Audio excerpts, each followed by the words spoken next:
but we firmly believe China in a new era.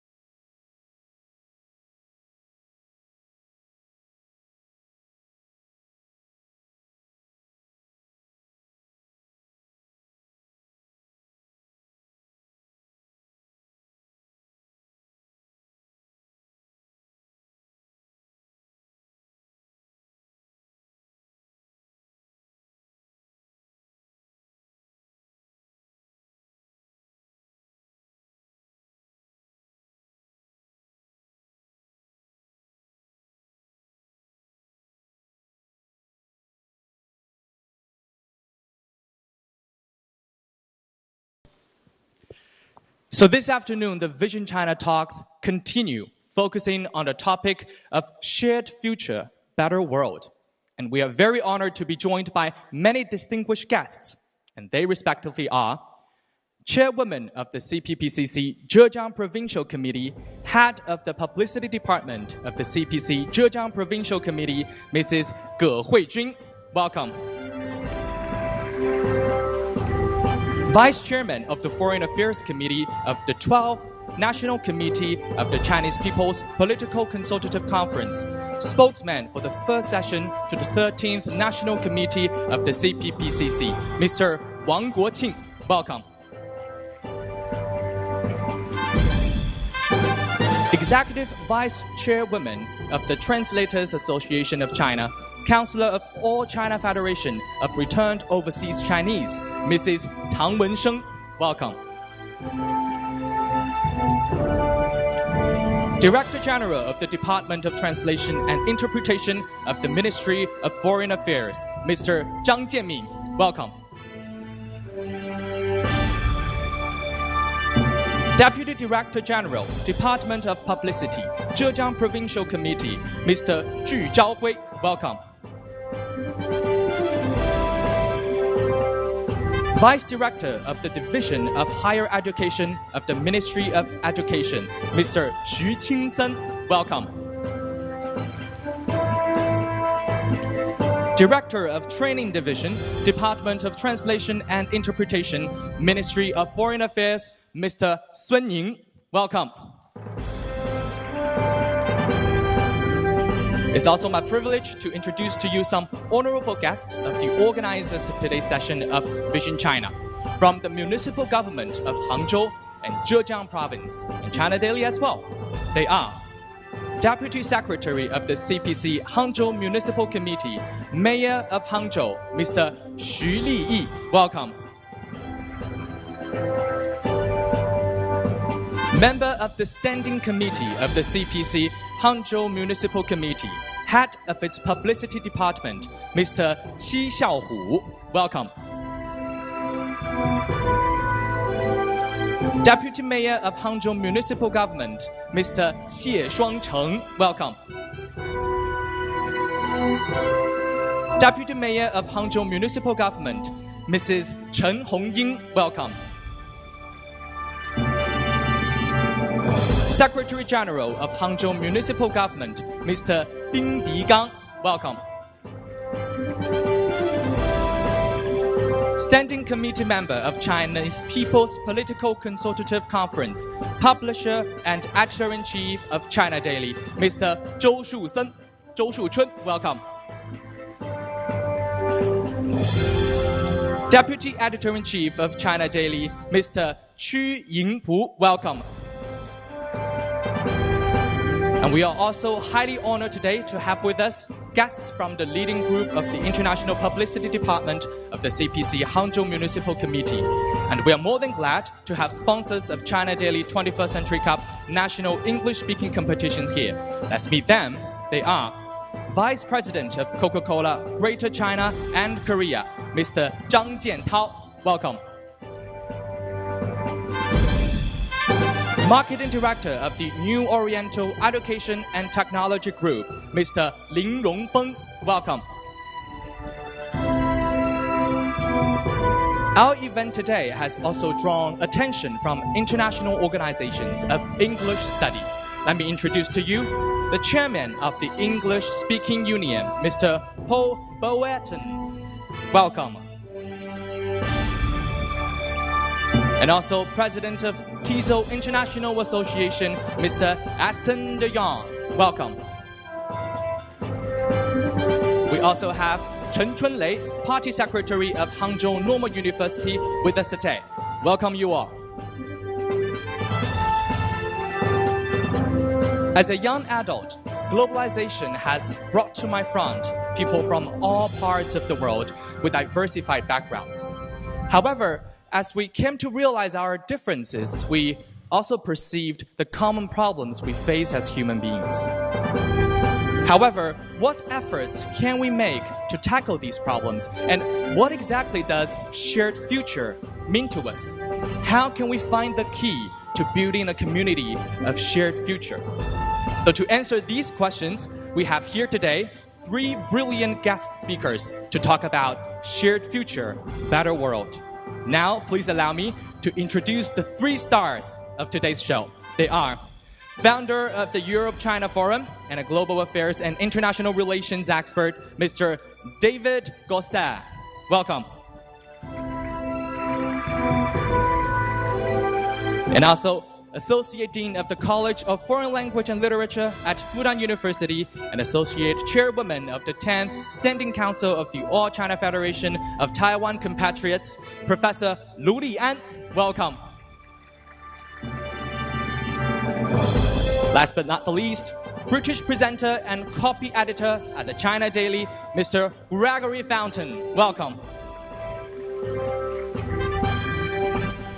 This afternoon, we are really pleased to see contestants and distinguished judges from China Daily 21st Century Cup National English Speaking Competition. We also have in the audience international students who are now studying in Chinese universities. And many of them come from the countries and regions along the Belt and Road. A big welcome to you all. Thank you very much for coming. As you may have noticed, Vision China has caught much media attention. And this afternoon, we are very glad to have friends from the press here with us, including friends from Xinhua News Agency, People's Daily, and China Central Television. Among the audiences today, there are also many friends who signed up for our event through various channels provided by China Daily.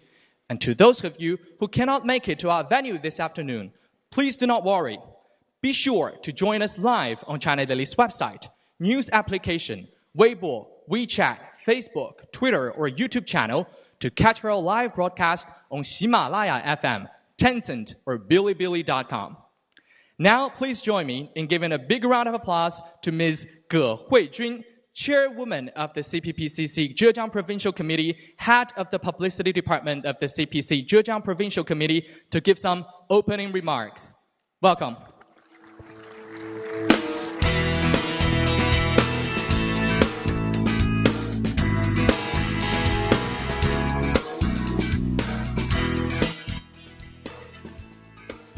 尊敬的各位来宾、女士们、先生们、朋友们，重春的江南，春暖花开，如诗如画。在这个美好的季节里，各位嘉宾汇聚一堂，共同出席新时代大讲堂暨21世纪杯全国英语演讲比赛的颁奖典礼，这是一件很有意义的事。借此机会，我代表浙江省委、省人民政府，向出席本次活动的各位嘉宾表示诚挚欢迎，对本次活动的成功举办表示热烈的祝贺。5年前，习近平总书记从顺应历史潮流、增进人类福祉出发，首次提出推动构建人类命运共同体的重大倡议。5年来，从莫斯科到雅加达，从雁西湖边到西子湖畔，习近平总书记在多个国际国内重要场合深刻阐述了这一充满东方智慧的中国主张。就在前几天的博鳌亚洲论坛上，习近平总书记在主旨演讲当中提出倡议，各国人民同心协力，携手前行，努力构建人类命运共同体，共创和平、安宁、繁荣、开放、美丽的亚洲和世界，赢得了国际社会的强烈反响和广泛共鸣。人类命运共同体理念成为风云激荡中引导世界潮流和人类进步方向的鲜明旗帜。本期新时代大讲堂以命运共同体世界新图景为主题，我觉得是把准了时代的脉搏，顺应了世界潮流。今天我们所在的杭州国际博览中心，就是2016年 G20 峰会的举办地。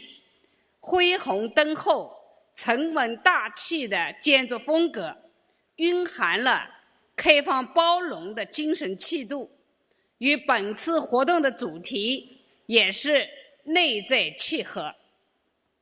今年是中国改革开放的40周年，浙江作为中国革命红船的起航地，改革开放的先行地，习近平新时代中国特色社会主义思想的重要萌发地，40年来砥砺奋进，开拓创新，创造了许多个全国第一，在中国改革开放历史上写下了浓墨重彩的篇章。引领全球电商的阿里巴巴，世界小商品制度义乌，全世界最长的中欧互运班列，经商足迹遍布世界的宁波帮、温州人等等，都是浙江深化改革开放、推动命运共同体理念的成功典范和典型缩影。近年来，随着 G20 杭州峰会、世界互联网大会等一系列重大国际会议活动在浙江的成功举办，浙江的国际化水平不断提升，对外开放程度不断扩大，日益成为“一带一路”建设当中的战略枢纽之一。浙江的发展得益于改革开放，得益于全球互联互通、互为互利。面向新时代，我们将以改革开放40周年为契机，以“一带一路”为统领，突出开放强省的工作导向，坚持以开放促改革、促创新、促发展，努力打造对内对外开放发展的新优势，奋力谱写新时代中国特色社会主义的浙江篇章。我们还将以此次活动会契机，进一步加强与中国日报社、与各有关部门和各位嘉宾的交流合作，合力讲好浙江故事，传播好中国声音，为提高国际传播能力、塑造良好国际形象做出应有的贡献。最后，预祝本期新时代大讲堂及21世纪杯英语演讲比赛的颁奖典礼取得圆满成功，祝各位嘉宾在浙江期间工作顺利，身体健康。谢谢大家。Thank you very much. Thank you very much, Ms. Ge. And next, let's welcome Mr. Xu Liyi, Deputy Secretary of the CPC Hangzhou Municipal Committee, Mayor of Hangzhou, to say some words. Welcome.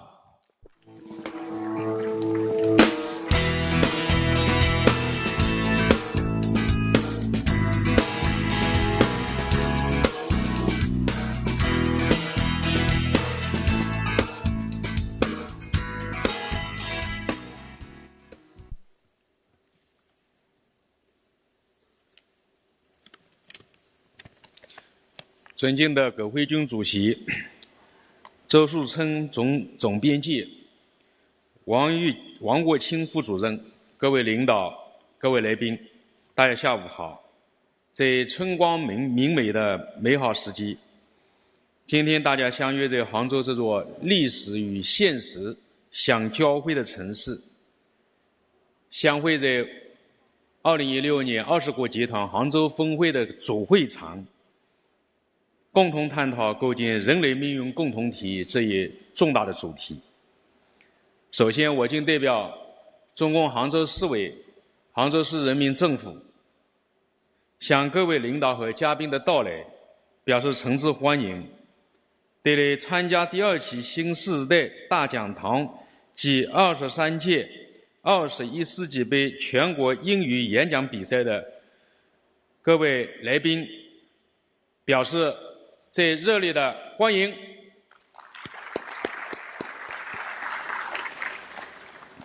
杭州是一座文化名城，人文积淀深厚，距今5000多年以前的良渚文化被史学界称之为中华文明的曙光。杭州是中国7大古都之一，有西湖文化景观和中国大运河2大世界文化遗产，曾经是吴越国和南宋的首都。《白蛇传》、良渚等故事在中国家喻户晓。杭州是一座创新名城，经济充满活力，孕育了阿里巴巴、海康卫视、吉利汽车等一批世界知名的企业。信息经济，特别是电子商务和云计算、大数据的发展，走在了国际的前沿。2017年全市生产总值达到了12556亿元，其中以新产业、新业态、新模式为主要特征的新经济的增加值，比上年增长20.4%。杭州是一座旅游名城，山明水秀，生态宜居，西湖、大运河、钱塘江、千岛湖等美景美不胜收，让人流连忘返，是中国最具幸福感的城市。本期新时代大讲堂的主题是命运共同体世界新途径，这切合了当今时代发展的大势，也体现了各国人民的共同意愿。当今世界正处在大发展、大变革、大调整的关键时期，习近平总书记以卓越的政治家、战略家的世界眼光和战略思维，创造性地提出构建人类命运共同体的重要思想，深刻阐述了一系列关系人类命运前途的重要主张，系统阐明了中国的全球治理观、安全观、发展观、义理观、全球化观，为应对人类社会共同挑战、推动世界和平发展、促进共同繁荣进步提供了中国智慧和中国方案，受到了世界各国的高度赞誉。近年来，杭州高举习近平新时代中国特色社会主义伟大旗帜，坚持对外开放，大力实施城市国际化战略，以参与“一带一路”建设为重点，深入推进跨境电商、中西区建设，努力建设数字丝绸之路的重要战略枢纽。杭州企业积极走出去，在“一带一路”沿线的101个国家和地区开展了广泛的国际合作，为当地民众创造了数以万计的就业机会，展现出了杭州这座城市的创新活力的良好形象。今年是中国改革开放40周年，我们将坚定不移地深化改革开放，坚定不移地推进创新驱动发展，全力对接和服务“一带一路”，为推动形成全面开放新格局和构建人类命运共同体贡献我们杭州更多的智慧、力量和实践。最后，做新时代大讲堂暨21世纪杯英语演讲比赛总决赛颁奖典礼取得圆满成功，祝各位领导、各位来宾身体健康，工作顺利，万事如意。谢谢大家。Thank you very much, Mr. Xu. We're also very glad that Hangzhou, where history and modernization meet and merge, can host this event today. 那么，在我们有请我们的第一位演讲者上台之前，需要提醒各位的是，今天我们在屏幕的左方为大家提供了由讯飞科技人工智能驱动的英翻中系统，在我们大讲堂的期间可以供大家参考。So now, before we welcome the first guest speaker, David Gossett, onto the stage, let's first take a quick look at a video clip to know more about him. Let's take a look.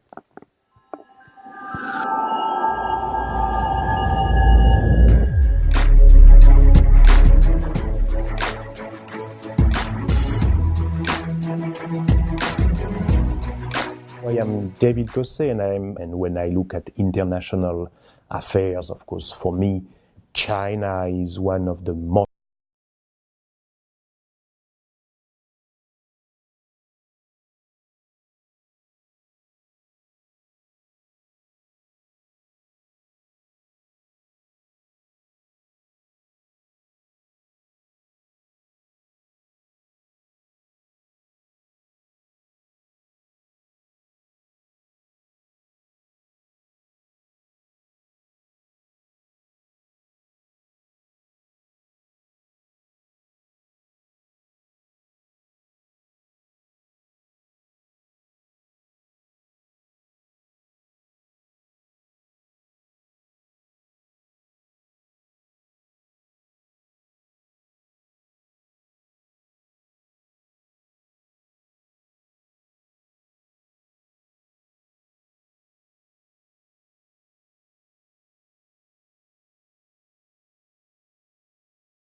So now, ladies and gentlemen, let's give a big hand to our first guest speaker, David Gossett. Welcome.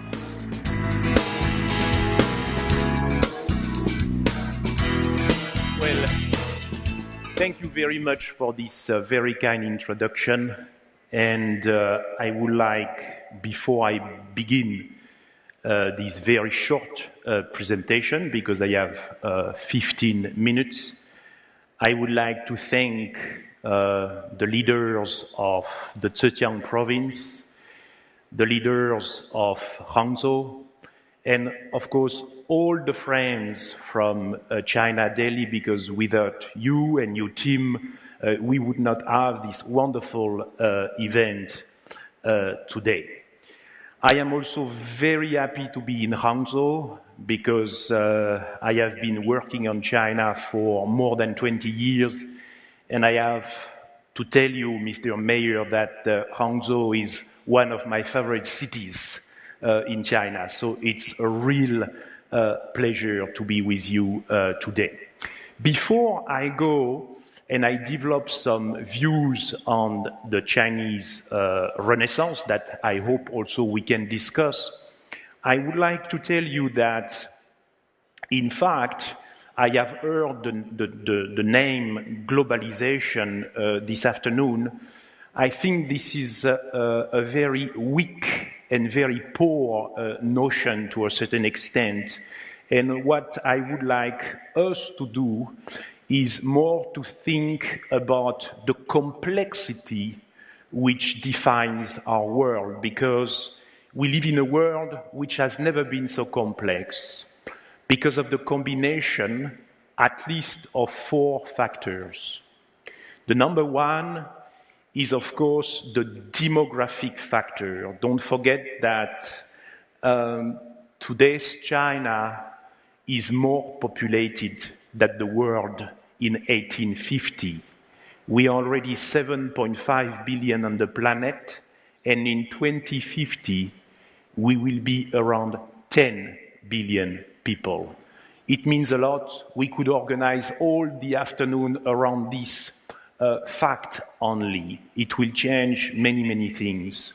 Talking about demography, never forget the fact that our life expectancy is increasing, and it does change also many things, and of course, the phenomenon of urbanization. The second factor creating a world which has never been so complex is, of course, technological change.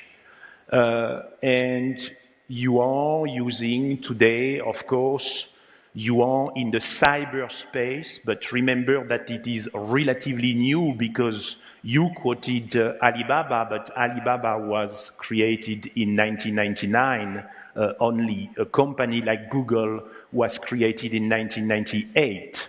So the fifth strategic dimension of our time, the cyberspace, is a new space, and expect in the years to come an enormous disruption with quantum, the applications of quantum physics, quantum communication, and quantum computing. And of course, I am so happy to be here and to see that we are already working with artificial intelligence. Zhen Chenen, we are already living in a world of algorithms, and this is a very important element of change, creating a world which has never been so complex. When you think about complexity, I invite you also to think about what I call power diffusion, because of the fact that each of you have in your hands a mobile device. And the mobile device means that you can do 2 things, which has no precedent. You can access to information, and you can be yourself a broadcaster. And this is a society in which the social networks play such an important role. It is something new and an element of complexity. And the fourth factor of change, creating a world which has never been so complex, is, of course, the geopolitical change. Our world is not defined by bipolarity anymore. Our world is not defined by unipolarity. You know very well, especially in Hangzhou, that our world is marked by multipolarity. This is not the world of the G7, this is not the world of the G8, this is the world of the G20, and the G20 took place in this very exhibition center. And today, I would like to show you something. I would like to tell you that multipolarity to understand our world is not enough. I invite you to think about a multi-conceptual world, a world in which we do not have one understanding of modernity, but several understandings of what it means to be modern. You have the Western modernity, you have the Indian modernity, in the making the Muslim modernity, and of course, the Chinese modernity. And the Chinese modernity is mainly a product of the Chinese Renaissance. And when you look at geopolitical change, I am arguing for the idea that the major geopolitical change in our world is, of course, what is happening here in China. So what is the Chinese Renaissance? Well, in my narrative, it is simply my story, my understanding of China. The Chinese Renaissance is about the combination, the interaction between four dynamics. The first dynamic that you know very well, and Mr. Mayor, you spoke about that, the economic aspect of the Chinese Renaissance. I would call that China's rapid economic reemergence. When I look at China, I don't see a country which is emerging from nowhere. China is regaining a position of centrality that the country lost because at the end of the 18th century, China did not catch the train of the Industrial Revolution. But this anomaly of 150 years is over. And now, from a Chinese perspective, we are going back to normality. This economic reemergence is rapid. 6.5% of growth when you are an economy of 11 trillion US is an enormous performance.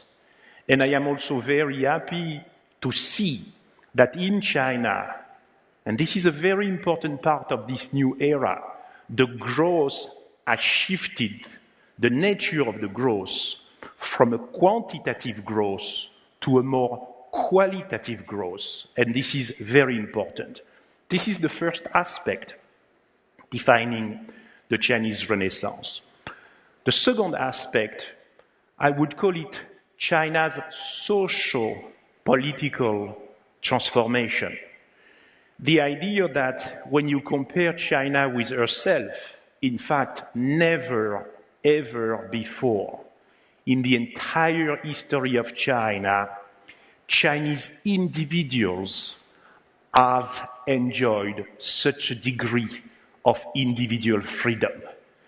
Freedom to study abroad, freedom to travel abroad, freedom to create a private company. This has no precedent. But this social-political transformation does not mean that China is imitating Western political modernity. I think that China is on the way to invent her own political modernity, and this is something very important for us to remember and to discuss. The third element defining the Chinese Renaissance is what I like to call China's cultural metamorphosis. We have also to remember that China is not only an economy, a political entity, China is a civilization and a living matrix of civilization. And from a Chinese perspective, modernization cannot mean Westernization. It would be too simple.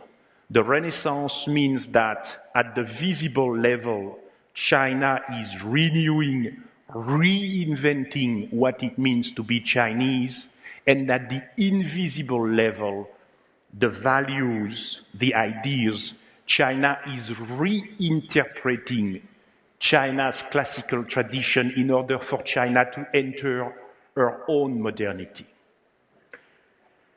The fourth element defining the Chinese Renaissance has no precedent in the history of mankind.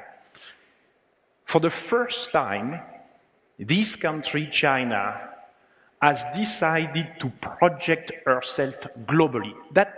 That's what opening up means also. The world comes to China, but China goes to the world.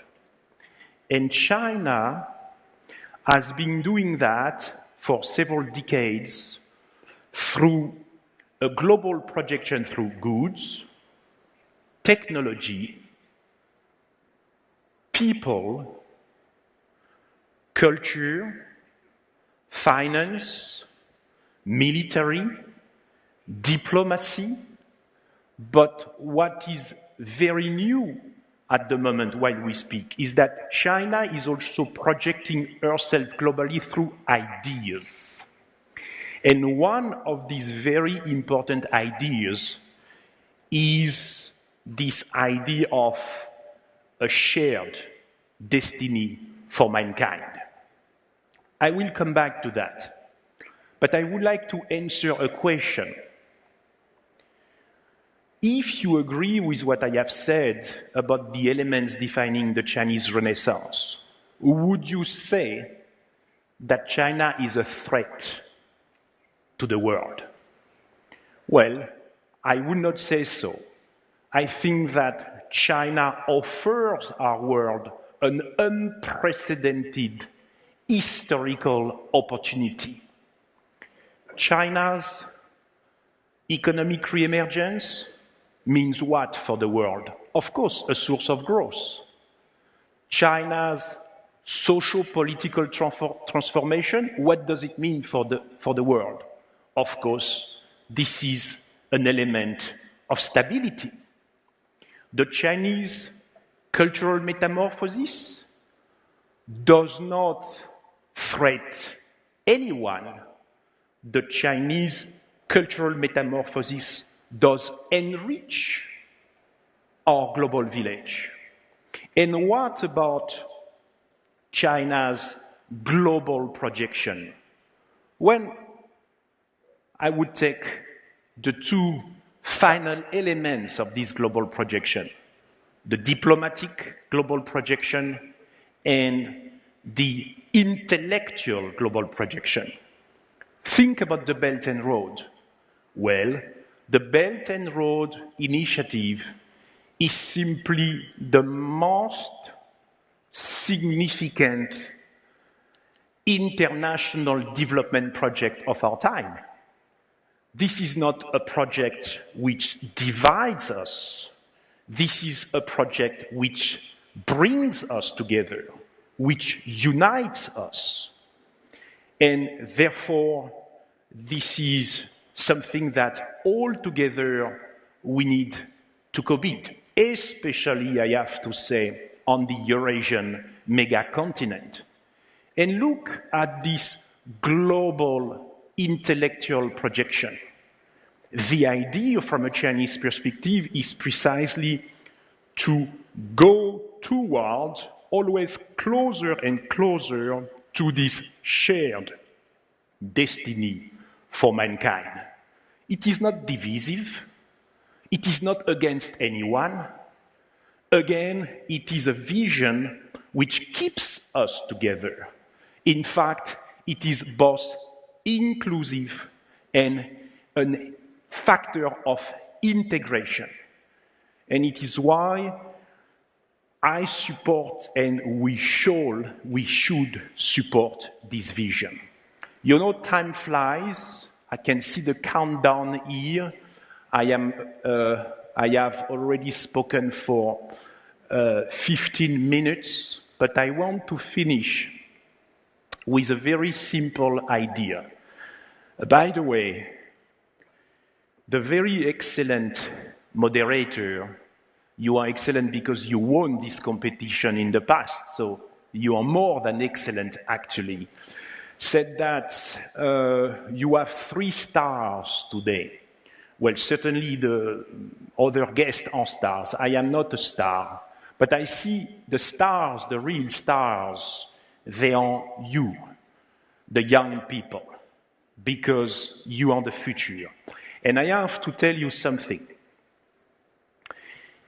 The Chinese Renaissance, if it goes on like that, and if we are able to properly tell this story to the world, can trigger not only an era of prosperity and peace for the Chinese people, 1.3 billion people, But my dear friends and colleagues, I see the Chinese Renaissance as potentially triggering a world renaissance. And this is the message I wanted to convey today. And finally, I conclude on this idea, this conviction, and I will go on to work for that. Let us together build or go closer to this shared destiny for mankind. 我们需要在一起为了这个人类命运共同体奋斗。谢谢大家 ，Thank you very much. Thank you very much, Mr. Gossett. Bonjour, je suis enchanté. Please, let's take some questions later. Oh, sorry. Thank you very much. Actually, of course, this is the most interesting part, the questions. Because if there is no question, it's myself talking to myself. So this is not really interesting. And I apologize. So I was wondering, because in French there is a very famous idiom, c'est du chinois. Literally meaning that it's in Chinese, stands for something very complex or difficult to understand. Mais il me semble que cette langue n'est pas du tout difficile pour vous. But it seems to me that this language is not at all difficult for you. So in French, when there is something that is very complicated and it's very difficult to understand, indeed you say, oh, it sounds Chinese to me. This is what in English you say, it sounds Greek to me. It's Greek to me. This is the equivalent. But of course, China and the Chinese culture is different, probably from a European and a Western perspective. China is the most different culture you can think about. Having said that, so two things on this.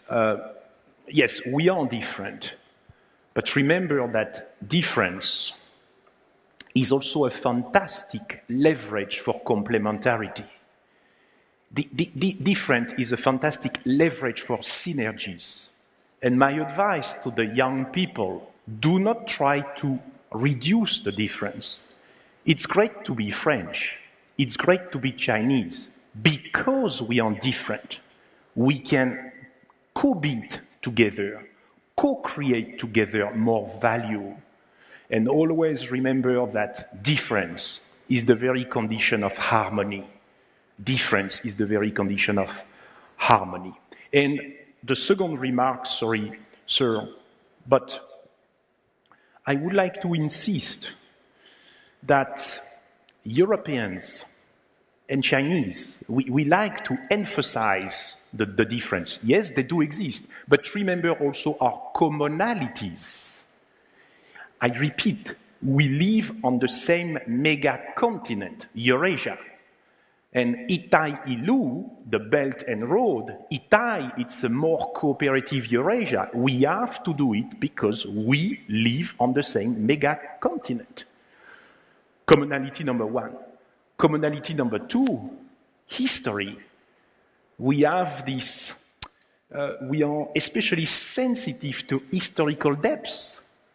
You see, each time I am in Hangzhou, I think about Sudongpo. And of course, Sudongpo, it's not exactly the day before yesterday, but 10th century, the Song Dynasty China. Well, in Europe, we had also very interesting things going on, and then you cannot disconnect Sudongpo from the Tang Dynasty China, and from the Tang Dynasty China, you cannot disconnect with the Han Dynasty China, and Han Dynasty China, it was the Roman Empire, and already the Europeans, the Romans, were trading silk with China. You see the commonalities. We have the commonalities because of geography, but also because of history. So let us talk to each other more, understand to each other more in order to co-build these Silk Roads and to go always closer to this shared destiny for mankind. Thank you very much. I think your speech and your responses are really informative. Thank you very much. Let's give another big round of applause to Mr. David Gossett. And now, I believe a lot of our audiences would like to ask some questions to our guest speaker. Is there anyone who would like to ask questions to Mr. David Gossett? If you'd like to, please raise your hand if you have any questions. So we'll get back to you later. Let's first have someone that is nearer to the stage. Yeah, of course. Yes, please. Yes, it's on. You can ask the question anytime now, if you'd like to. My name is Mohammad Firdaus from Pakistan. I am here in Zhejiang University. There are two things. One is new era, new thinking from Chinese side. And you mentioned in your introductory speech G20. Before it was D8 and now it is G20. And the whole world is consist of around 200 countries. If the world is G20, it means that 180 countries are looking towards G20 countries. For what? For new era and new thinking. And when we look at the G20 countries, we find very different roles of these countries, especially some 5 countries you know, all know about them. In my opinion, new era, new thinking cannot start until and unless you cannot eliminate some basic existing principles from these G20 some countries. For example, Cold War mentality. We all know it still exists in many countries. G20 countries, most of the countries, does not respect other countries. Most of the countries does not respect the other countries. And G20s are busy in making alliances rather than partnerships for them. But when we look the role of China, we find it as the peace player, in my opinion, peace player. And you have also mentioned about the Belt and Road Initiative. For example, this Belt and Road Initiative connects 60 countries of the world. Which other countries have taken this initiative? I think no one has taken this initiative. Now, to have the role of China, I have one question for you, if you please say about this. The question is coming, I think. It's a very informative communication. This is why an introduction to the question. Please, sir. Question, sir. What do you view the concept proposed by Chinese President Xi Jinping, the community with a shared future for mankind, and what is your take on Chinese efforts in boosting the build-up of such a community? Thank you very much, sir. Very much. It's very good because it's a good exercise of communication. I did not explain myself properly, and my reference to the G20 was just to say the world is not the G7 anymore, G8. It has become more and more multipolar, but of course, look, so all the continents are on the G20. And of course, for example, you look Africa, South Africa is a member of the G20, but South Africa is not anymore the largest economy in Africa. Nigeria is the largest economy. So we will have also to enlarge the G20. So we agree, and you spoke about 200 countries. We need to be very inclusive. And actually, when we negotiated the Paris Agreement on climate change, it was very important, the COP21, we had around the table 195 parties. So this is the reality of our world. Sir, and I thank you very much for your question, to go back to this shared destiny for mankind, because this is the vision. And I think this is the vision which is correct, because it's about deep historical trends. And it is very important because President Xi Jinping presented this vision, and I think the world is going to learn Je ne l'aime une contenti, je ne l'aime une contenti, je ne l'aime une contenti. The world is going to learn about this expression, how to say it in Chinese. It is very important because our world is under the threat of inequalities, economic inequalities, and then shared destiny for mankind. You are being inclusive by definition, meaning that you tackle this issue at least theoretically. And of course, the contrast is absolutely clear. There is one country today in the world who is led by a man. This man is the largest economy in the world. This man does not believe in climate change. And this man is shifting gradually from multilateralism to unilateralism, in fact. And of course, we understand why you want to do the shift. I am talking about the United States of America, you understand. At the moment when Trump is shifting from multilateralism to unilateralism, it is so important to have an ancient civilization in a moment of modernization like China saying, no, that's not the right path, because this is a divisive path. We want to unify people with the right vision which brings us together. And as a European, sir, I want to tell you, why do I especially embrace this Je ne l'aime une contenti, shared destiny for mankind? Because what is the European Union? What is the European Union? It's a kind of shared destiny for Europeans. So in fact, we began to build a system in Europe among Europeans which guarantees, which organizes this shared destiny for Europeans.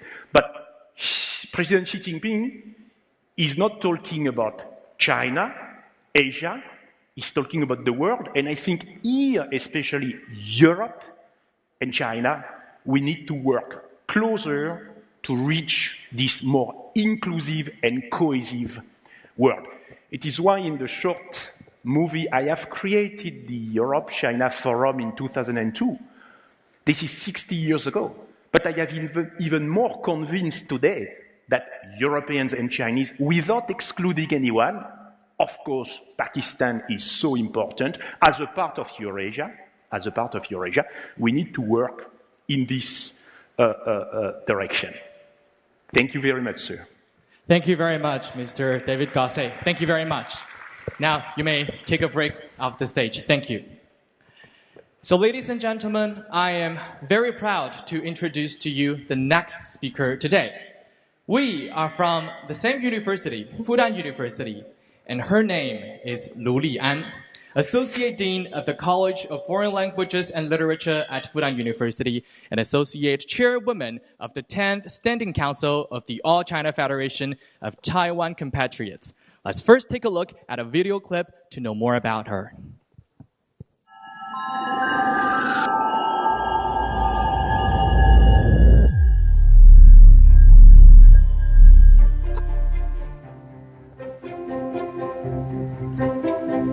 我们爱台湾，也可以爱祖国大陆。咱若爱台湾，当然嘛会使爱大陆。历史无法选择，但是现在可以把握，未来可以开创。我以身为台湾的女儿为荣，我以身为中国人为傲。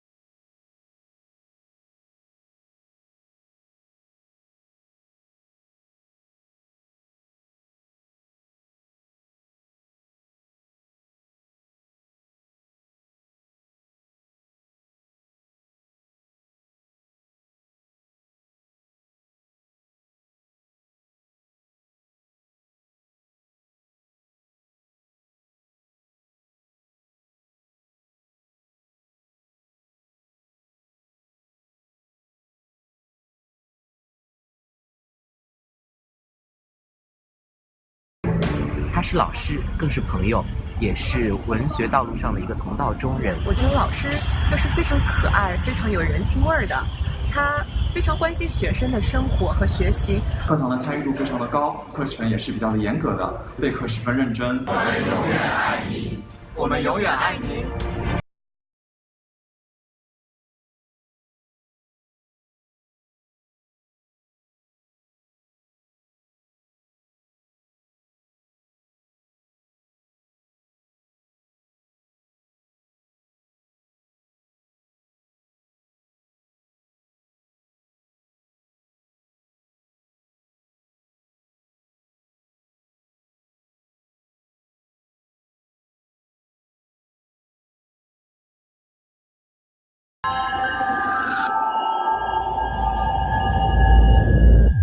Now, ladies and gentlemen, let's give it up to Professor Liu Li. Welcome.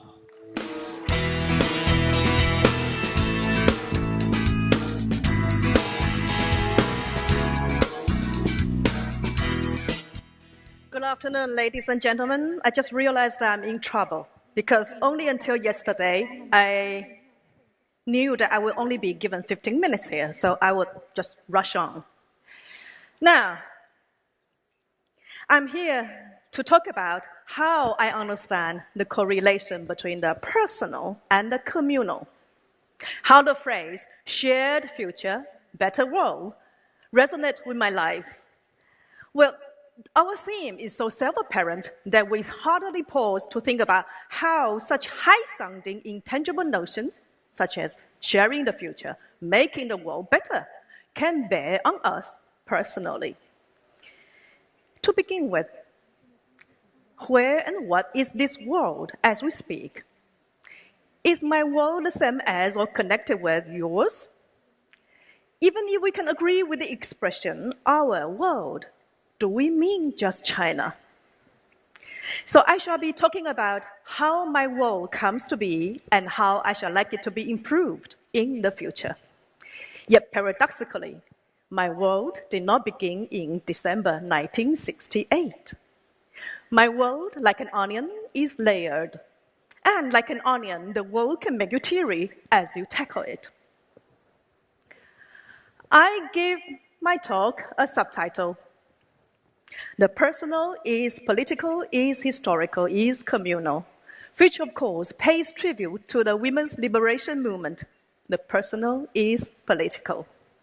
In addition, it encodes a syntactical echo to the line, "A rose is a rose is a rose is a rose" by the American poet Gertrude Stein, which in due course reminds us of "My love is like a red, red rose" by the Scottish bard Robert Burns.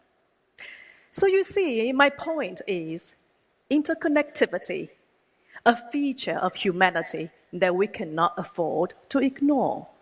We are all connected to one another. So how shall the individual position oneself within this grand notion of togetherness? How is the personal, political, historical, and communal? Hear my case. Well, as you see, I am a woman, and I proudly proclaim myself to be a feminist. Yet back in 1991, when I first got accepted by University of Edinburgh to study modernism, feminism, and Marxism, I was really worried. I worried that my parents would withdraw their support. Because you see, back then, 30 years ago, for most Taiwanese parents, the prospect of having a feminist Marxist daughter was utterly unthinkable, if not tragical. So, trust me, I have good reasons to become a feminist. I had girl classmates who dropped out because their parents thought education for sons made more sense. I know women stranded in broken marriages because they failed to produce heirs. And even today, we hear jokes about how women PhD students making the third gender, non-men, non-women, right? And even today, I still find myself dismayed by the misconceptions that feminists must be unattractive, uninteresting, men haters, or men eaters. So, feminism and Marxism has enabled me to relate to people other than my own kin, both men and women, young and old, Chinese and otherwise. We cannot ignore those unlike us. Our common good rests with mutual respect and acceptance of differences. For the world to become better, we need to guard against social biases. As many of you know that I am Taiwan-born and grown, I come from a quaint little town in southern Taiwan, previously famous for its produce of banana, exported abroad. Closed up in the mountains, my hometown nevertheless witnessed China's modernizing anguish and the East-West historical encounters. Isolated as it was, in the early 20th century, my little town even had a high street in a colonial Baroque style, a train station, and a cathedral. All in petty scale, of course, to suit our modesty. Therefore, you can imagine me as a little girl I spent my childhood puzzling. Those people who eat our bananas, who are they? Why do we have so many strange-looking Western buildings in our town? And why am I surrounded by so many different languages? There are Hokkien dialects, Hakka dialects, Mandarin Chinese in assorted accents, the mysterious languages of the indigenous natives, and don't forget, the equally baffling language of English taught at middle schools and spoken by occasional visiting preachers. So, where am I? Who am I? At some points in life, we all need historical anchorage as we chart our own course. From my elders, I learned that my ancestor came from the Hokkien province more than 300 years ago, serving under Koxingya, Guoxingye Zheng Chenggong, to drive off the Dutch. Back then, when I was little, although I could not very well tell apart geographically, tonally, the difference between Helan and Henan, I never doubted that my homeland, Taiwan, should fit into a larger picture of China in the world. So here are two world maps that I would like to show you that have meant a lot to me. The first map, wow.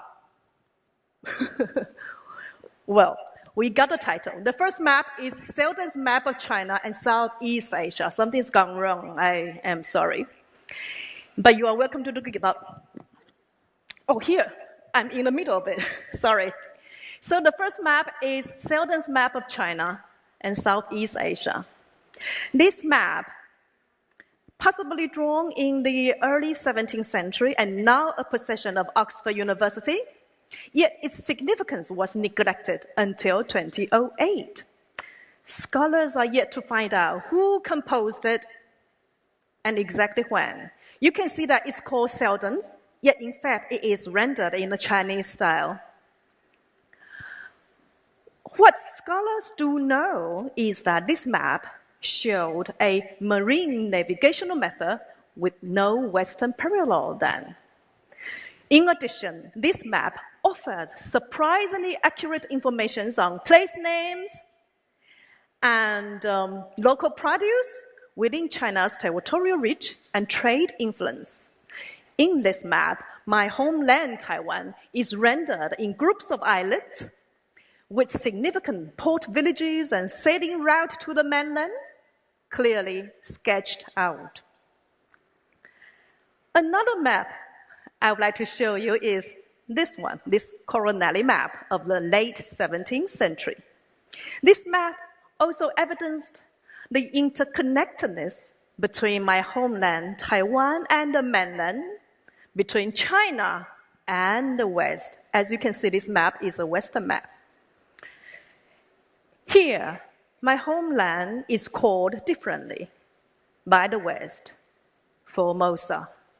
Nevertheless, it was recognized as part of China.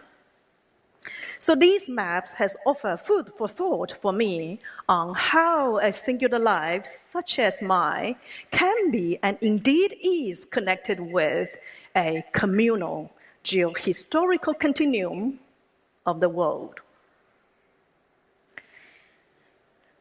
Well, you might ask, if by late 17th century, both China and the West were already aware of each other, did they create a shared future?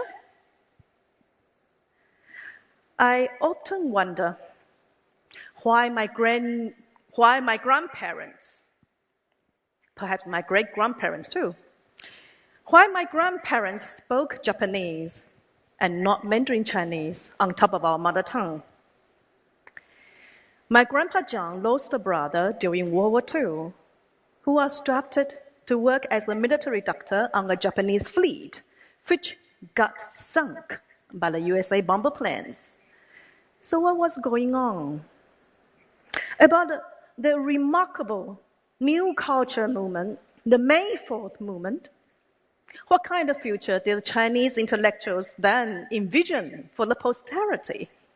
And why must there be bans against travel and communications across the Taiwan Strait? And why did my history books talk about Douglas MacArthur, the military hero, but not the man whose name gives us McCarthyism?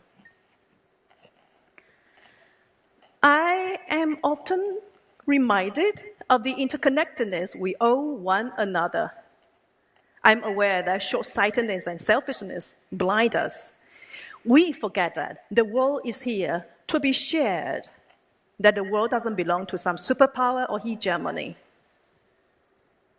Yet, wait, what exactly can we share apart from Gucci and Coach, iPhones and movies? A lot.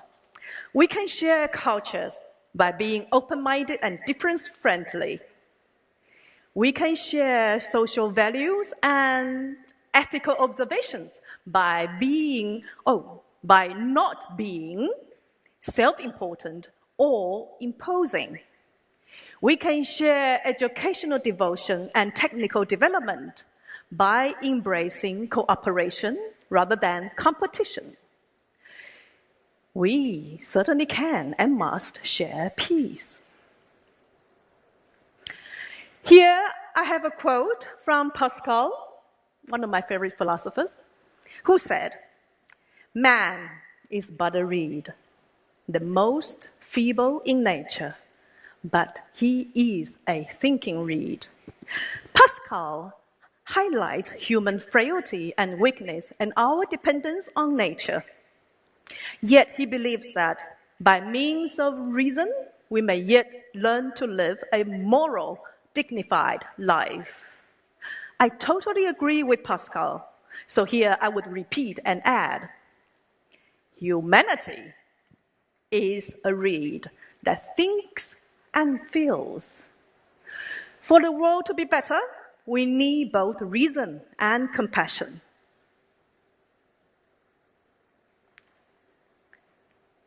The world I want our children to have, the future I want them to have, is a world of compassion.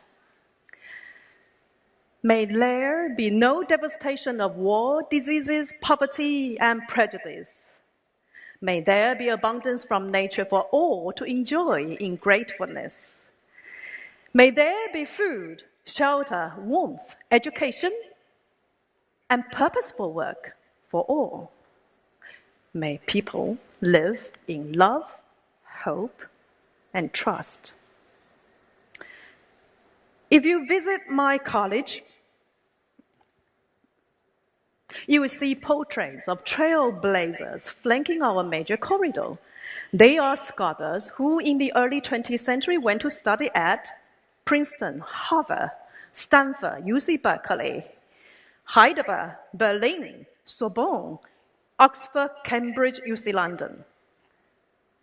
The school motto we hold dear to our heart is command mastery of foreign languages, live up to the aspiration of our nation. The history of my school and my university well defines our common endeavors here. Building a shared future, a better world. One more map to show before I go. Please look at this great universal geographic map. The earliest existing map in China that showed both the old world and the new. In terms of chronology, this map was drawn roughly around the late 16th century and the early 17th century. So it predates the other two maps I showed you earlier. Scholars agree that this magnificent map evidenced the joint effort of Ming China's knowledge of the world and the counterpart brought east by the Jesuits, most famous of whom then being Matteo Ricci. So you see, with some mutual openness and understanding, East and West did chart the world together. They could have initiated a grand human development of empathy and progress. Delay. Why not? As a scholar of humanities, I can but pause and say, do not be afraid of the unknown and the different. May we learn and honor the lessons of history earned the hard way. May we learn to be kind, wise, and humble. May we learn to share. Thank you. Thank you very much, Professor Liu Li. Thank you very much. I was so absorbed in your speech that I almost forgot to come to the stage. I have had the chance to have met you several times on the campus. You didn't take my course. Exactly. I remember. And as you mentioned, command mastery of foreign languages, live up to the aspirations of our nation. This saying has inspired a lot of people in our university. So due to the time limit, would you like to take one question from the audience? Please. Okay. So if anyone has questions for Professor Liu Li, you can raise your hand right now. Since we took a question from this side of the auditorium, let's take one question from that part. Yes, I see a foreign face. Yeah, you please. Hello, my name is Wyatt. I'm actually an exchange student at Fudan University this semester. My question to you is that at the beginning of your speech, you openly proclaimed yourself to be feminist and a Marxist, labels which many people today proudly actually associate with themselves. What do you feel is the role of labels, both individual and collective, as we keep an open mind, and what is their role as we move forward? Labels. What do you think? What do I think between about labels, the existence of labels, and the individual in relation to the collective? Right. Labels do have their use. Without labels, how do you tell apart washing powder and cornstarch if they are packed identically? I mean, labels are language. And the label feminist is about justice, equality. It is about striving for a space for the coexistence, for the harmony of both sexes. So such a label is entitled to exist as long as sexism still exists. Right now, we are very happy to see there are some labels which have become obsolete, some racialist labels, such as Qing or Negro. This is because we have become aware of the harm, the damage such labels can create on dividing us. Labels are useful only when you know the use and the abuse they can bring. So there is no getting away from using language or being labeled. But what is more important is learning to negotiate between such a minefield. Thank you very much, Professor Liu. Let's give her another big round of applause. Thank you very much. Thank you. Thank you. So, ladies and gentlemen, last but not the least, the third speaker of this afternoon, Mr. Gregory Fountain, is a British presenter and copy editor at China Daily. And before we welcome him on the stage, let's first take a look at his video clip.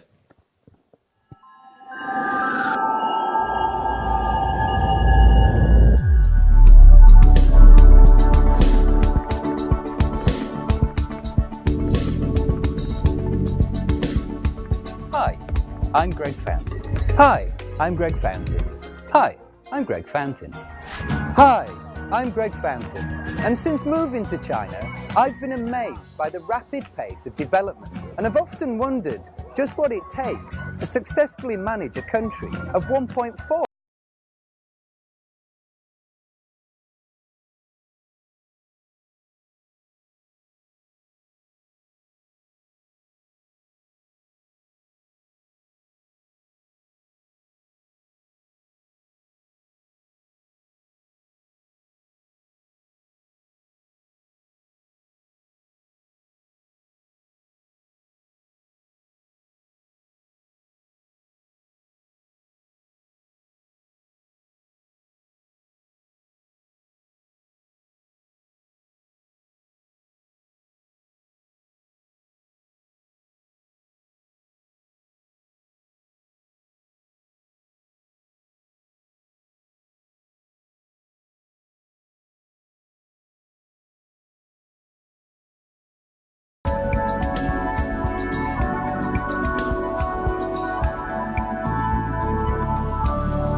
I think anyone who's interested in the news also has to take an interest in China because it's such a big player now in so many ways.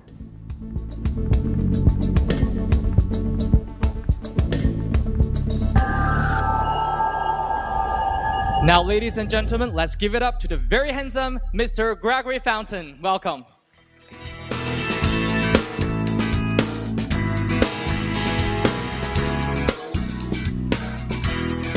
Thank you. Hello. Yes, as you've just heard, my name is Greg Fountain. Sorry. And if you recognize my face or voice, then there's a good chance that you're also familiar with some of the work we do at China Daily's new media department. If, however, you have no idea who I am, then please allow me a brief, and I will try to keep it brief, introduction.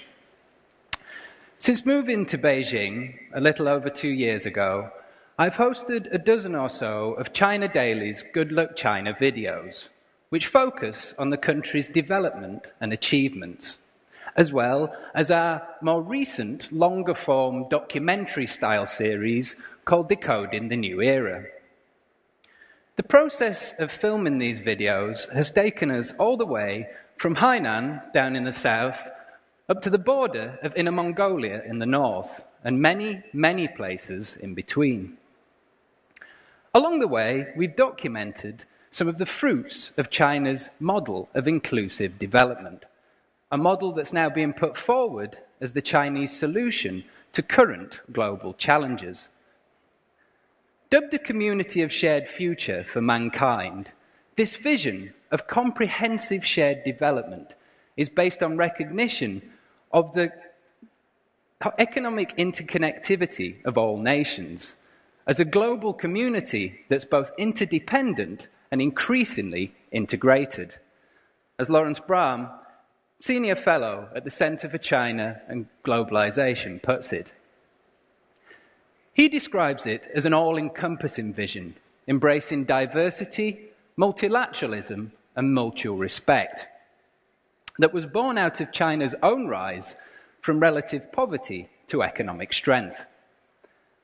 Now, this rise can be thought of in many different ways, be it GDP growth or mounting international influence.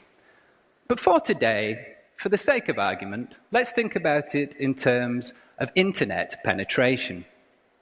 See, at the turn of the millennium, there were about 361 million people in the entire world who were using the internet. Some 17 years later, this number has ballooned to more than 4 billion, about 434 million of whom are in Europe, with about 290 million internet users in the United States. In China, however, there's 772 million, if we can get onto it, and counting. Now, obviously, that's a lot of people, a lot of potential customers, and a vast sphere within which homegrown tech giants have flourished and innovated in ways that have sometimes put their Western counterparts to shame. Obviously, being in Hangzhou, we all know about Alipay, but also we have WeChat, which I'd barely even heard of 3 years ago, whereas today, I can barely imagine going a day without using it. Dockless share bikes, too, are a wildly popular Chinese innovation that have spread across the country and are now taking the wider world by storm. And these are just a couple of examples. There's a whole host of other ways in which the world's most populous country has shown the rest of us how it's done. When our team visited the Ningxia Hui Autonomous Region last summer, for example, we saw how a burgeoning winemaking industry, combined with other forms of modern agriculture, is helping to bring prosperity to an arid, long underdeveloped region. Earlier that same year, we went to Saihanba National Forest Park, which is absolutely huge if you don't know it. That's me down at the bottom there, just to give you a sense of scale. And what we discovered while there was a green oasis the size of Hong Kong that's been reclaimed from the encroaching desert through generations of dedication, innovation, and toil. Both these serve as case studies for how a little Chinese wisdom can go a long way. Desertification, after all, is a problem facing numerous areas of the world, particularly in Africa, while the Bordeaux of China, as Ningxia is sometimes known, shows how targeted investment, given government support, can transform barren plains into lush, award-winning vineyards. In the technological realm, too, China has much to offer. We see it in the bullet trains that now crisscross the country. In some cases, cutting journey times down to hours from the previous days. Chinese communications technology has come on in leaps and bounds as well. In our videos, we've traced its development from the humble writing brush through to domestically developed ballpoint pen tips, speech recognition technology, and big data. I feel fortunate to have had the opportunity to have witnessed some of these developments. The experience has certainly opened my eyes and left me with the impression that all eyes must now be on China if we want to know what the future is going to be like. China, after all, has entered a new era and is increasingly being looked to for ideas, especially as some of the entrenched value systems of the late 20th century appear to be faltering under the weight of a rapidly evolving world. China, meanwhile, is showing growing economic leadership with its support of the Asian Infrastructure Investment Bank and policies such as the Belt and Road Initiative, a key manifestation of the China-led globalization model that seeks to grow connectivity between Asia, Europe, Africa, and further afield. The country is also inspiring hope with its commitment to the Paris Climate Agreement, an accord under the UN Framework Convention on Climate Change that seeks to limit global warming this century to below 2 degrees Celsius, an internationally recognized threshold beyond which we could expect to see a much greater risk of dangerous climate change. Confirmation of China's commitment to that accord came on the eve of the first ever G20 summit to be hosted by China, which, as I'm sure you all know, was held here in Hangzhou back in 2016.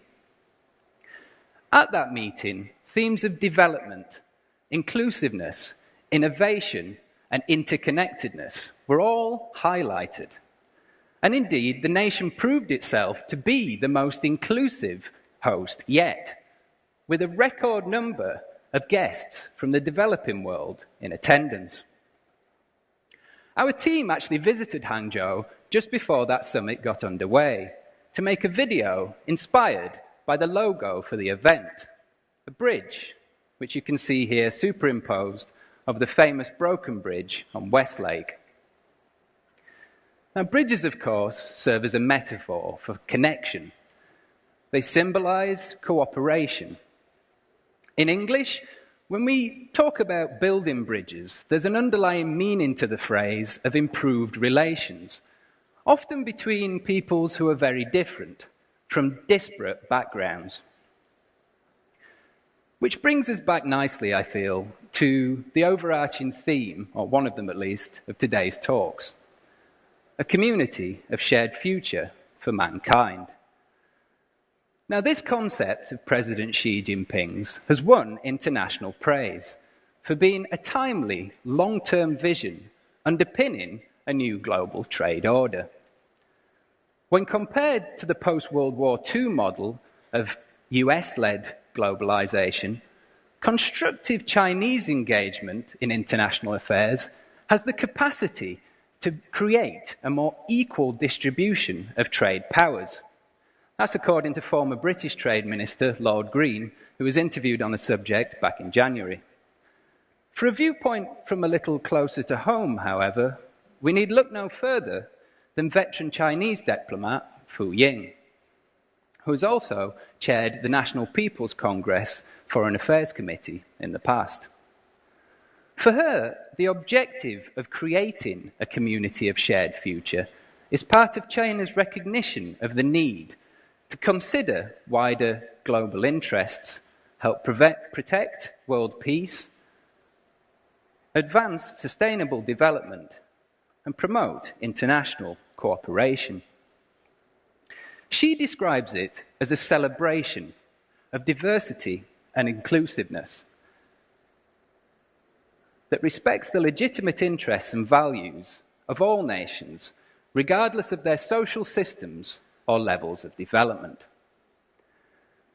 A community of shared future is also a phrase that's been written into United Nations security resolutions, reflecting its acceptance within the wider international order.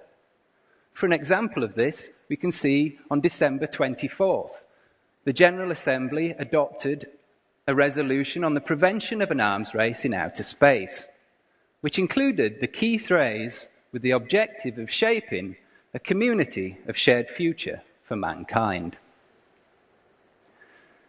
This phrase, then, is patently something more than just a slogan.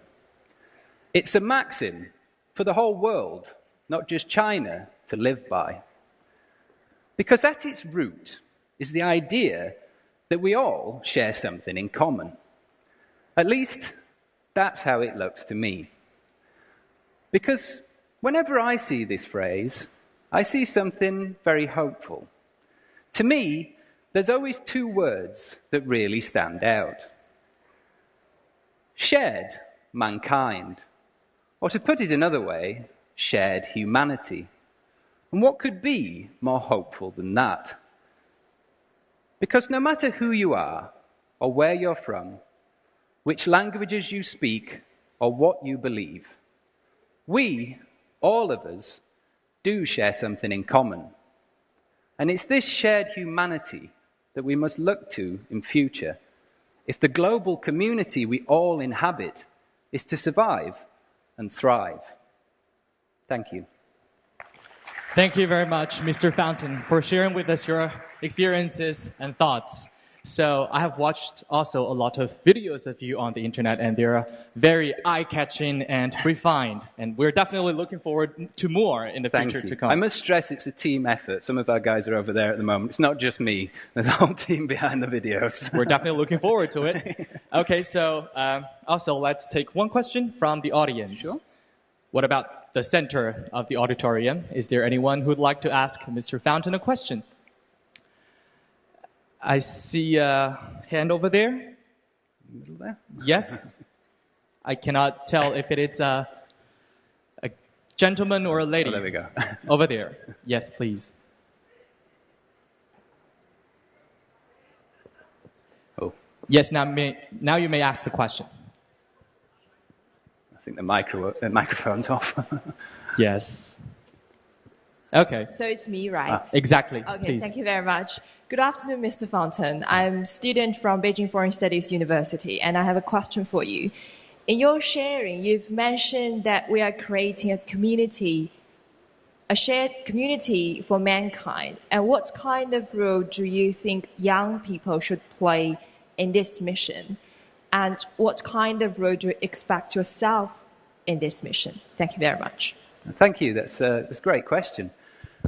I think when it comes to how we can make this a reality, I think especially when you're talking about young people today, everybody I see in the audience, there's a lot of young faces. I like to think of myself as young still, but I'm not sure if I am anymore. But what you can do is just go out there. If you're a Chinese student studying abroad, or when you meet people who are from other countries, and just speak to them. Be an ambassador, for China, and show them that there's nothing to be afraid of.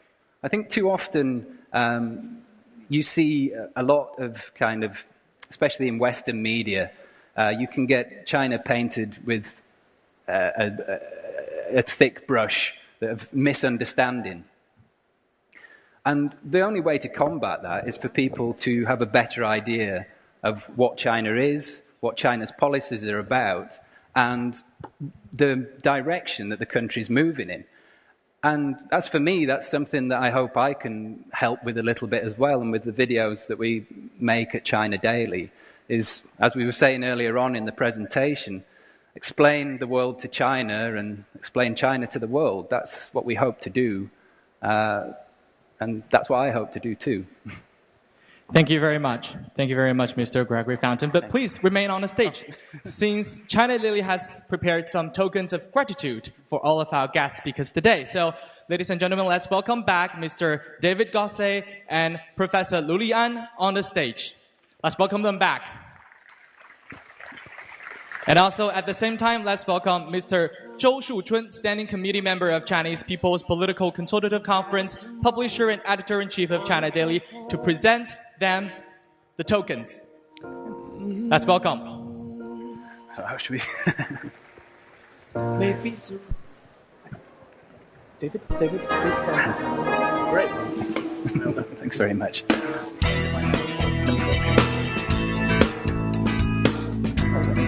As we can see, these souvenirs, these gifts, are the portraits produced by artists from the art department of China Daily who have won many national and international awards. Let's invite all of our guest speakers and Mr. Zhou to take a group photo on the center of the stage with our guest speakers. Thank you very much. Let's give them another big round of applause for their wonderful speeches today. Thank you very much. Thank you again.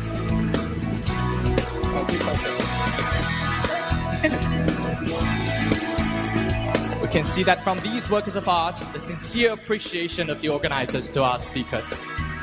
Thank you very much. Thank you again. Now you may take a break off the stage. Thank you very much. Thank you. So, ladies and gentlemen, please allow me to express my heartfelt thanks once again to our friends from the media, as well as to our fellow university students from both home and abroad. Thank you so much for joining us today. And thank you very much. So, ladies and gentlemen, here comes another moment very much anticipated. We will have the award ceremony of the 23rd China Daily 21st Century Coca-Cola Cup National English Speaking Competition and the 16th China Daily 21st Century New Oriental Cup National High School and Primary School English Speaking Competition. And to signal and to commence the award ceremony, look, here comes a little angel.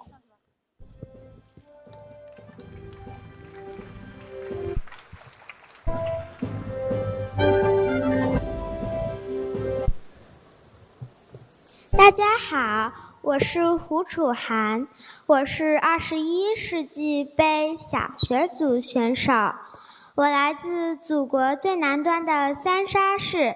下面请大家跟我一起进入我们比赛颁奖礼，有请大师哥、大师姐主持人。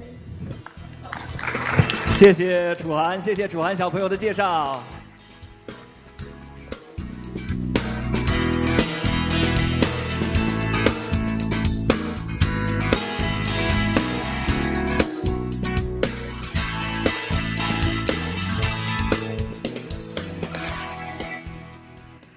Ladies and gentlemen, welcome to the 23rd China Daily 21st Century Cup National English Speaking Competition Awarding Ceremony. 尊敬的各位领导，现场的各位来宾，我们的参赛选手、指导老师，还有我们非常辛苦的评委老师们，大家下午好！欢迎大家来到中国日报社21世纪杯全国英语演讲比赛颁奖典礼的现场。我是央视英语频道的主持人，也是曾经的第12届全国演讲比赛的选手，我叫钟石。大家好，我是英国经济学人的研究员，也是21世纪杯17届的参赛选手陈杰浩。谢谢大家。刚才我们聆听了3位嘉宾对于他们人类命运共同体的理解和阐释。其实我们今天相聚的这里也是一个小小的命运共同体，是由21世纪英文报牵头为我们带来的这样的英语比赛和英语竞赛的命运共同体。而且据我观察，在场的各位选手在做完了自己的演讲之后，听别人的演讲非常的放松，非常的轻松。可是我们俩一出来，他们的心可能又揪了起来，意味着紧张的时刻马上就要到来了。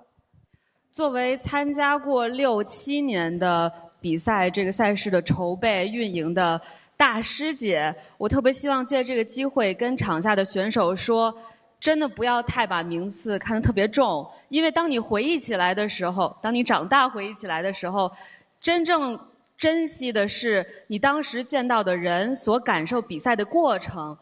而且尤其今年我们在素有人间天堂之称的杭州，除开比赛之余，我们还可以赏西湖、品醋鱼，还有东坡肉。我觉得除开比赛，其实我们还能感受到更多的关于这座古城的人文氛围。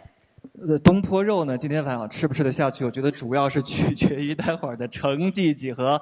当然了，的确，杭州呢，在这几年的美，仿佛被赋予了一层新的含义。自从成功的举办了 G20 之后，更多的全球目光聚焦于杭州，瞩目于杭州于当代经济、电子商务、前沿艺术等各方各面的发展。当然了，刚才杰浩说的这段话呀，我觉得我们的选手们听一半就够了。你说不用在乎，那是因为你是当年的冠军，并且代表中国在世界参赛也取得了非常好的成绩。但对于我们没有取得冠军的人来说，对于我们还在台下焦急的等待成绩公布的各位选手来说，我想名次还是重要的吧。哎，钟石哥，您这么说我就不同意了。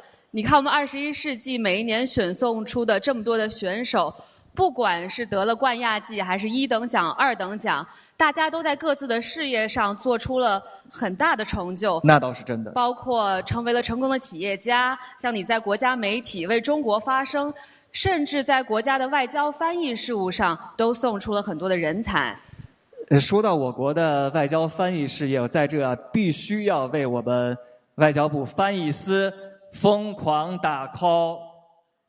因为关注我们比赛的朋友很多应该都注意到啊，外交部翻译司呢连续多年为我们的比赛派人担任我们的评委，他们本身就是一道亮丽的风景线，而且非常关注我们各位选手的表现，关注我们选手的发展，从中挑选、征选、选拔出许多有志于从事祖国的外交事业和外交翻译事业的有志之人。那么今天呢，如果你也对国家的外交事业感兴趣，我们在这儿有2个非常好的项目想要推荐给大家。杰浩，如果你是全国有保送生资格的16所外国语学校的毕业生，可报考外交学院在翻译司支持下开办的外交翻译专训班，在大学4年接受有针对性的培训。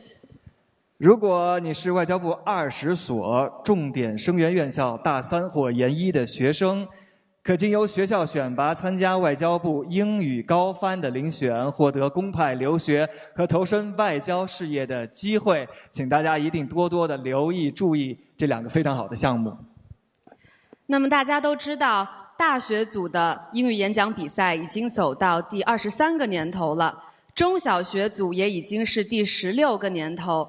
在这个舞台上，我们见证了成功的欢笑和失意的泪水，见证了赛场上的拼搏与舞台下的相拥。在我看来，这并不仅仅是一场比赛，当年轻的思想碰撞在一起，迸发出的不仅仅是火花，更多的是相互沟通的热情。一路走来，我们满怀情谊，温暖相伴。这是人生中一段宝贵的经历。此刻，当回忆点点滴滴涌上心头，让我们共同认识一下什么是21世纪杯。Ladies and gentlemen, take a look at the short video and get to know more about the 21st Century Cup.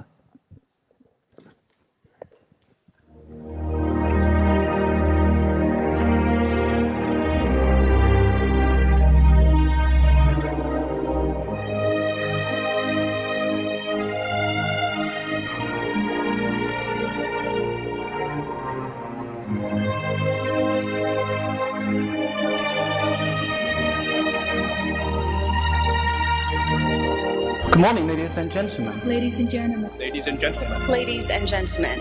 Good morning. Good morning, ladies and gentlemen. Ladies and gentlemen. Ladies and gentlemen. Let's grow fat and be happy.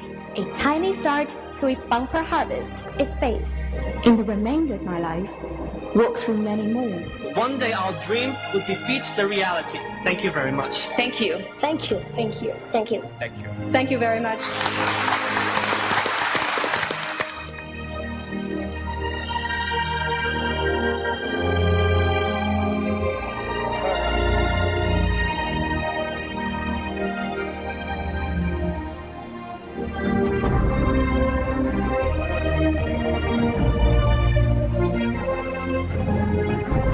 But this has not come easily.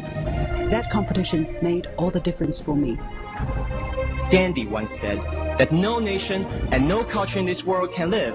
And also he ruled on things like the land features, like the rocks or islands. Today I'm very happy to be here to share with you some of my thoughts. 不要人夸颜色好，只留清气满乾坤。 Not angling for compliments, I'd be content that my integrity fills the universe. Regarded as the essence of ancient Chinese philosophy. Success. This is a magic world.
21世纪杯的舞台是一个神奇的舞台，20多年来，这里发生了无数的故事，也改变了许多人的人生。On the stage and behind the scenes of every year's 21st Century Cup, there are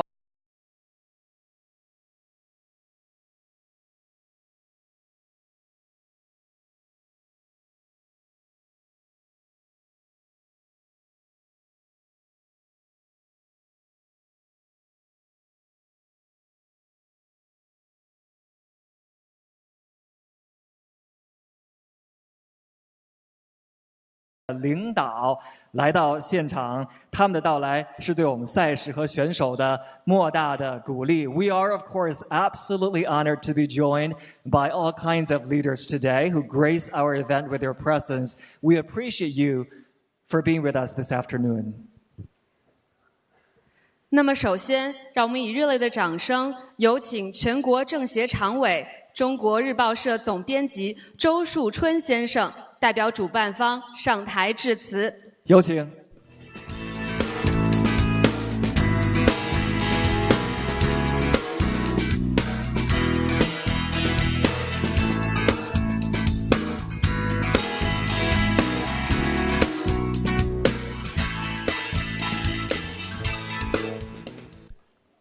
Good afternoon, distinguished guests, ladies and gentlemen.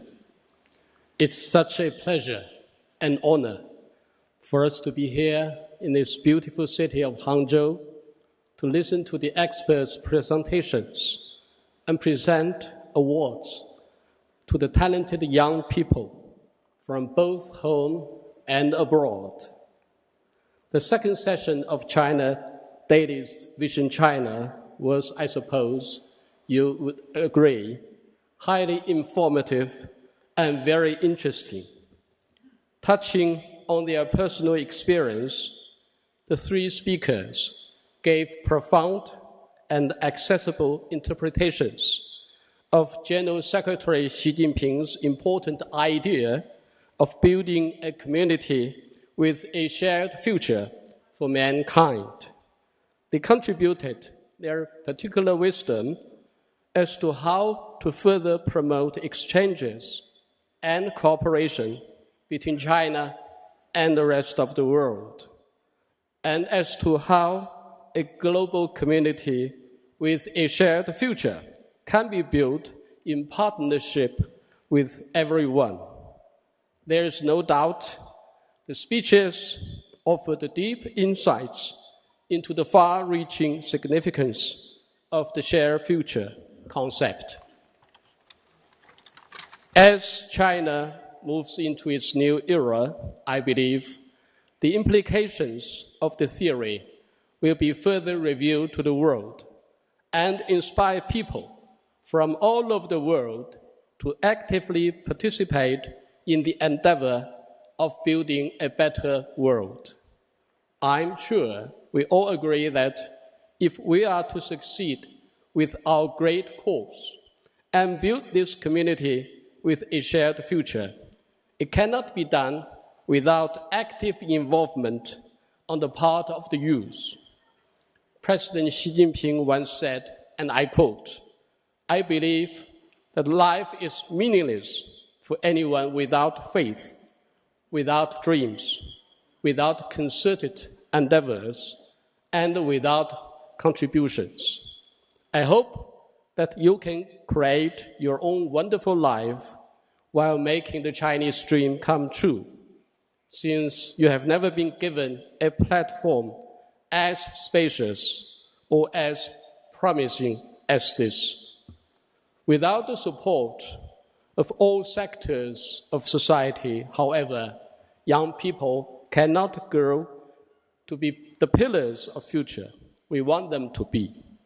Therefore, presenting the awards for the winners of the final of the China Daily 21st Century Cup National English-Speaking Competition is another important part of today's activities.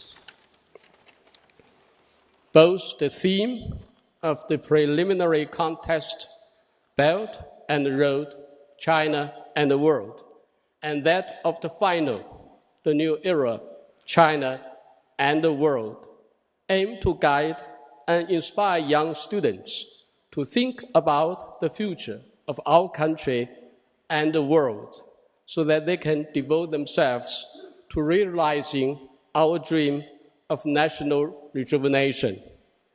I'm told that nearly 1 million students from primary school, middle school, and university participated in this year's competition nationwide. Their enthusiastic and thoughtful speeches touched us immensely, providing us with an acute sense of pride and confidence. China Daily will continue to hold this competition, which serves as a bridge and platform to enhance the younger generation's cross-cultural and cross-language communication skills, to broaden their international outlook and global perspective, to strengthen people-to-people exchanges between China and other countries, and of course, to contribute to the building of a community with a shared future for mankind. Finally, let's express our congratulations to the winners, and I wish everyone a good time in Hangzhou. Thank you all. 好的，感谢周总的发言。Thank you so much, Mr. Zhou, for that wonderful speech. 朋友们，新时代的中国越来越强大，而借由英语这一全球通用的语言，中国人的声音也越来越响亮。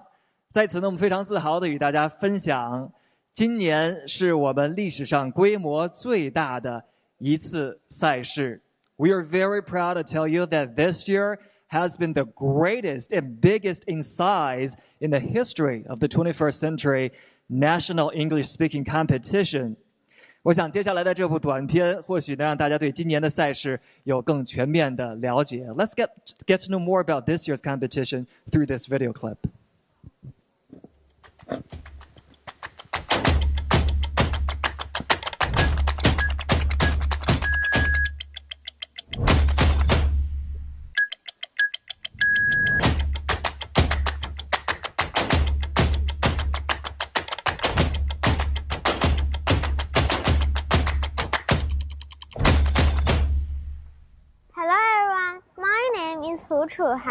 I come from Sansha City, Hainan Province.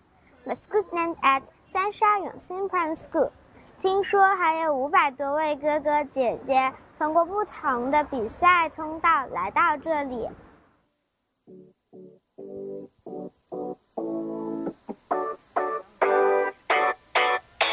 Got that sunset vibe that drives me wild. It's true.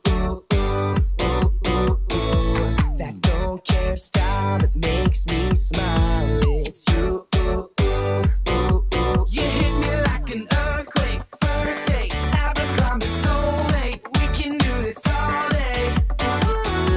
You look, you laugh, you love. If only you knew that all I ever think about you.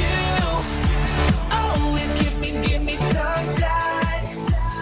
Come on, won't you give me your sign?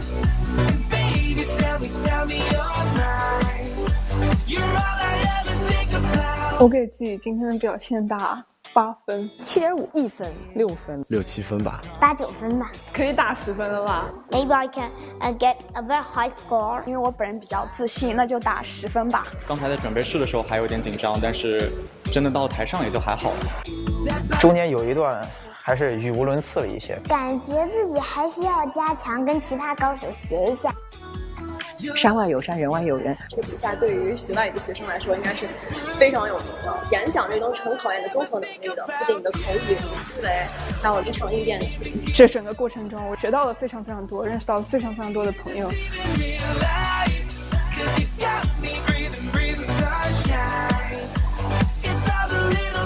我想很感谢我的指导老师，但是同时我也想感谢一下我学姐，因为是她上一年参加了这个，因为她我才能够比较顺利的进入全国赛。最想感谢的是父母吧。最想做的事情是跟爸爸妈妈拥抱。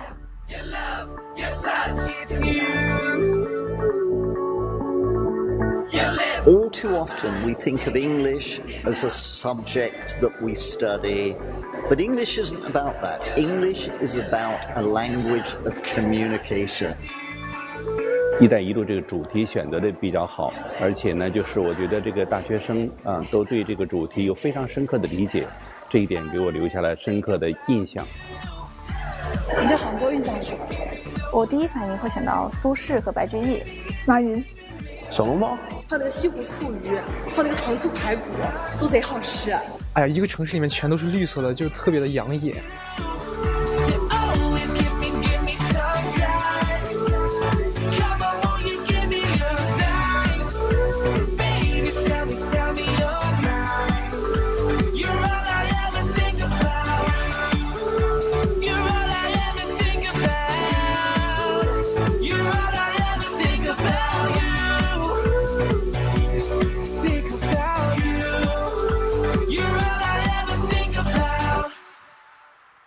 让我们给我们今年的选手一点掌声，好不好？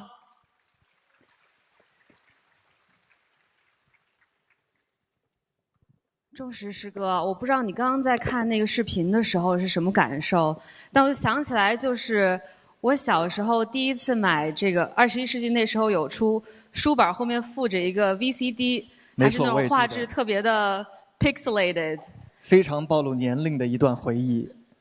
That was, one of my first memories of 21st century, and I was practically looking forward to coming on and doing my speech my whole life. And I feel like even though I knew it was an important competition and that I had to do well, I wanted to do well, I still didn't fully grasp how it changed my life. Like, I wouldn't be the same person I am today without this competition. And some of my best friends and dearest teachers are met through the competition as well.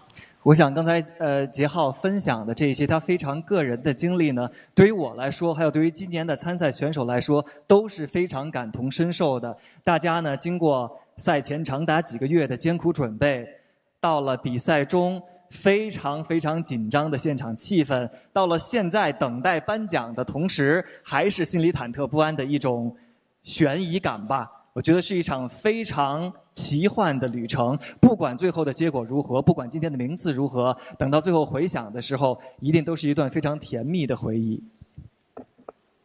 我们知道本届赛事作为国际英语演讲比赛的中国区选拔赛，获胜者将代表中国出征赴英国参加全球英语演讲比赛。这个全球赛事呢，是由英国皇室的国际英语联合会主办。随着我们赛事的影响力日渐扩大，今年国际英语联合会的现任主席博雅腾勋爵也来到了我们的总决赛，为我们中国选手打气。下面我们请他对今年中国学子的精彩表现进行点评。Now let's welcome Lord Paul Boateng, Chairman of ESU, to come and give remarks. Welcome.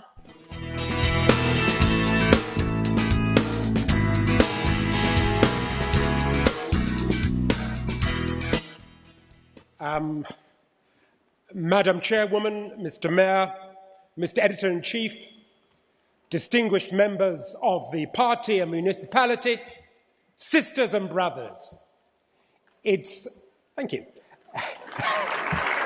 It's great to be here in this beautiful city of Hangzhou and to be part of this exciting competition.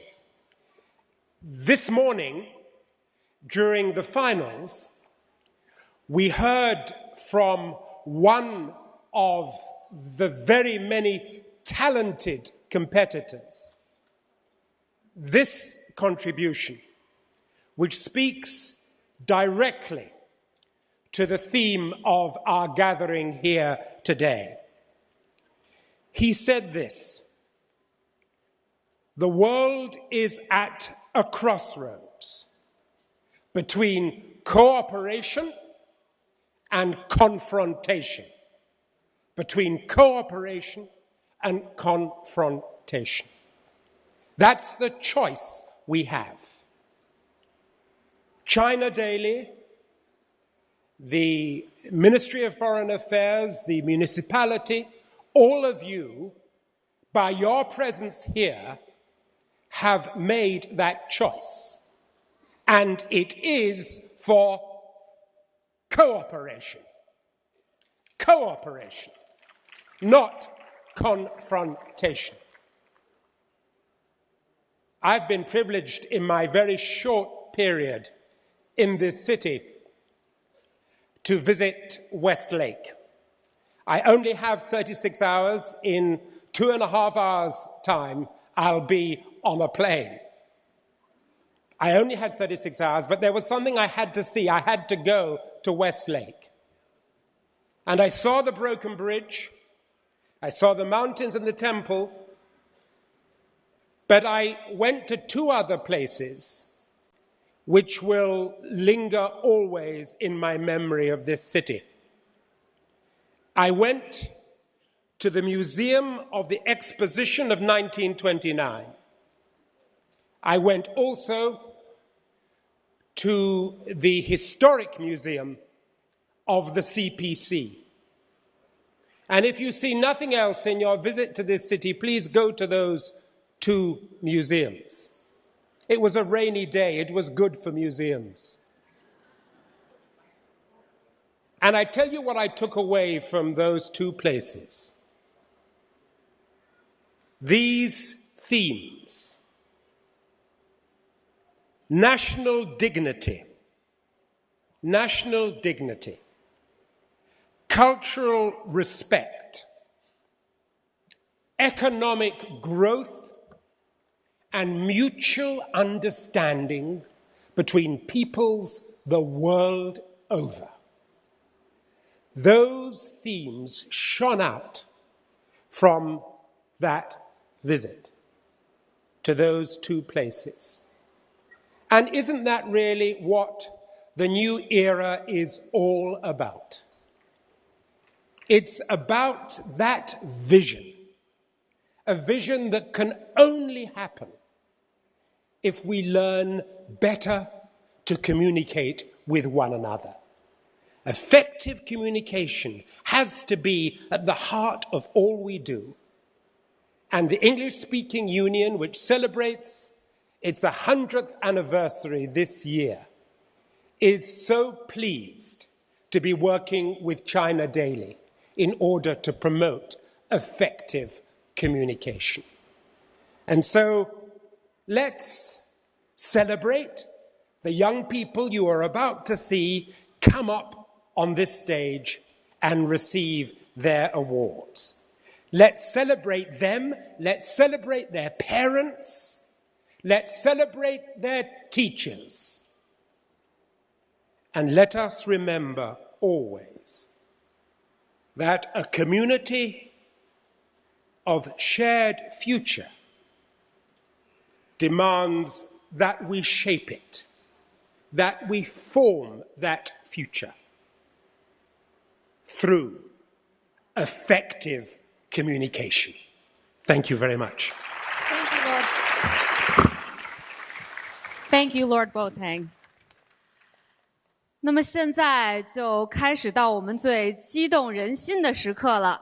我们首先颁发的单项奖是 Casio 最佳思辨奖 Casio Critical Thinking Award。获奖选手是高中组梁元颖，港岛中学，欢迎。我们有请颁奖嘉宾赵建华，卡西欧中国贸易有限公司教育办公设备营业统辖部营业推进部部长，欢迎。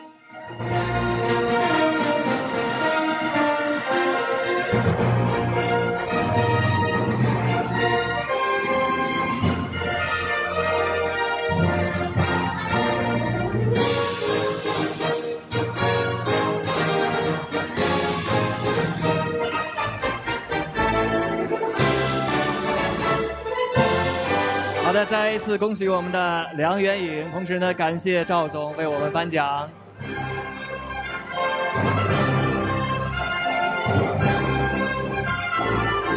接下来我们将颁出今天的第2个单项奖中信银行最佳风采奖 Citibank Most Talented Speaker Award。获奖的是臧英杰曲阜师范大学。有请获奖选手上台领奖，同时我们请出我们的颁奖嘉宾。中信银行总行零售银行部个人外汇处副处长杨凯，有请。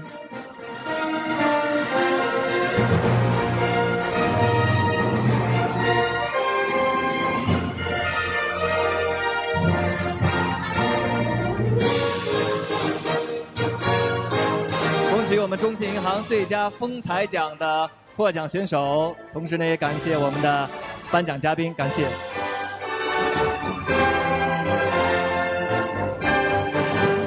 下面颁发的是第3个单项奖，北京银行最佳风采奖 Bank of Beijing Most Talented Speaker Award。有请选手高中组吴宇阳，北京市第5中学；初中组江敬璇，清华附中国际学校；小高组夏佳怡，深圳艺校福田泰然小学；小低组张杰文，上海外国语大学西外外国语学校。我们有请颁奖嘉宾北京银行总行副行长 Johan de Wit。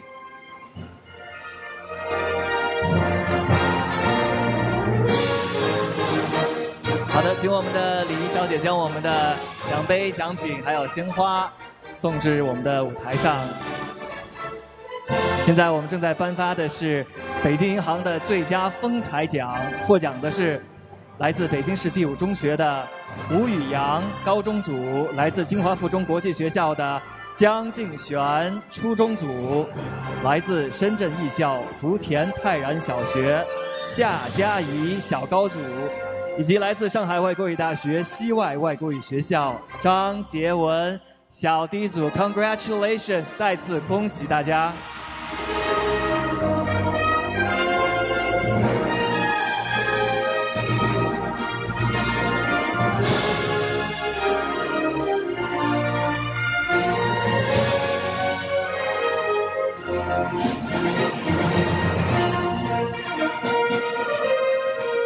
最佳的风采非常的不容易，它考验的不仅是我们英语与演讲的能力，更是台上的风采与气度。再次恭喜各位获奖的选手 Congratulations Thank you so much Congratulations 好的，请我们的获奖选手入座。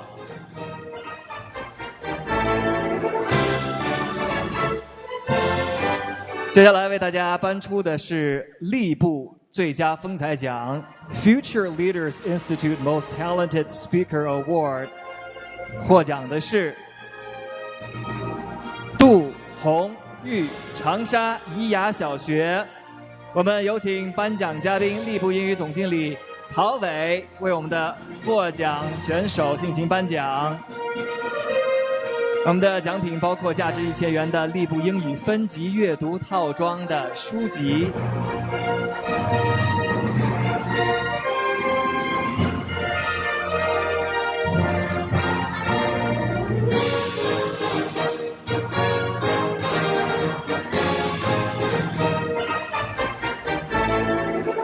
好的，再次恭喜我们的杜红玉同学，同时呢，感谢我们的曹总为他颁奖，谢谢。好，杜同学可以过来了。下面颁发的是第4个单项奖——英国寄宿学校联盟特别奖 （UKBS Special Award）。这个奖项是由英国寄宿学校联盟、哈罗公学共同评选的。获奖者是初中组金瑞琪，上海市市北初级中学；初中组闵齐飞，上海外国语大学附属浦东外国语学校；初中组王北坤，深圳城市绿洲学校；小高组张达奇，陕西省西安小学；小高组张耀天，上海外国语大学附属外国语学校；小高组陈思贤，宁波市镇海交川双语小学。我们有请颁奖嘉宾 ，Let's welcome Neil Roskilly, Chief Executive Officer of the Independent Schools Association, to present the awards. Congratulations to all the contestants winning in this category.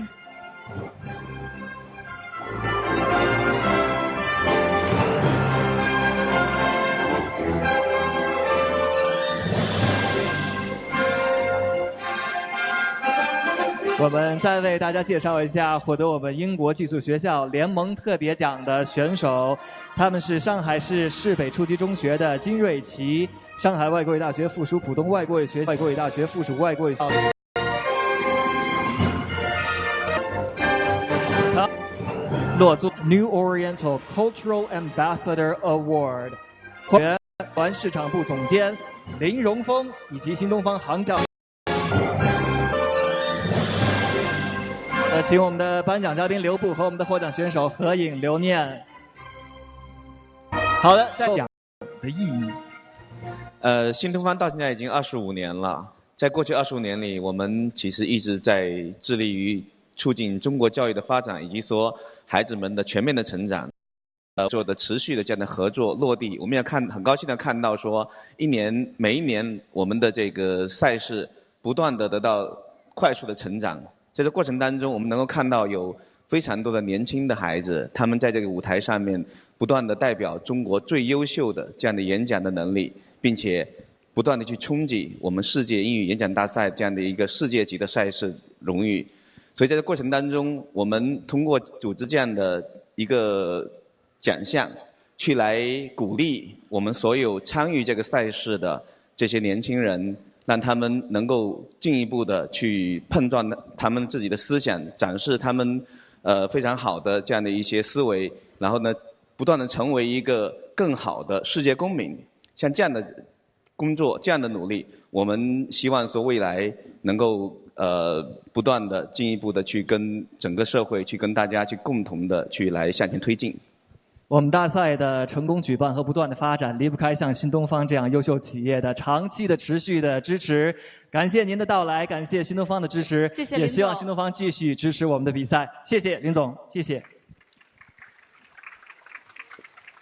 接下来颁发的是第6个单项奖——可口可乐中国我们在乎特别奖。那在颁发这个特别奖之前呢，大家先来观看一个小短片。Before we give the Coca-Cola China We Care Awards, let's watch a small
下面有请可口可乐中国我们在乎特别奖 Coca-Cola China We Care Awards 的获奖选手，太原师范大学、青岛理工大学颁奖，同时请出可口可乐大中华区公关与企业传讯高级总监王兴荣，有请二位。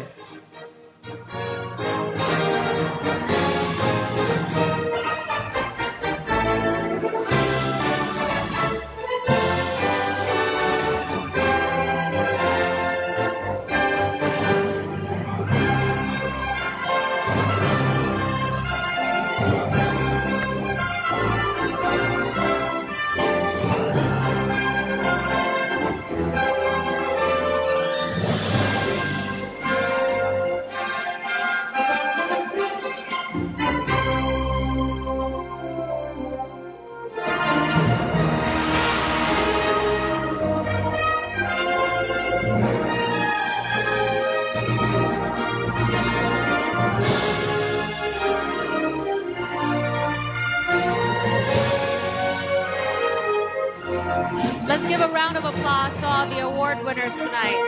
好的，再次以掌声恭喜我们各位获奖的选手，同时呢，也感谢我们的2位颁奖嘉宾。我们请张总留步我们的舞台。好的，各位选手，有请。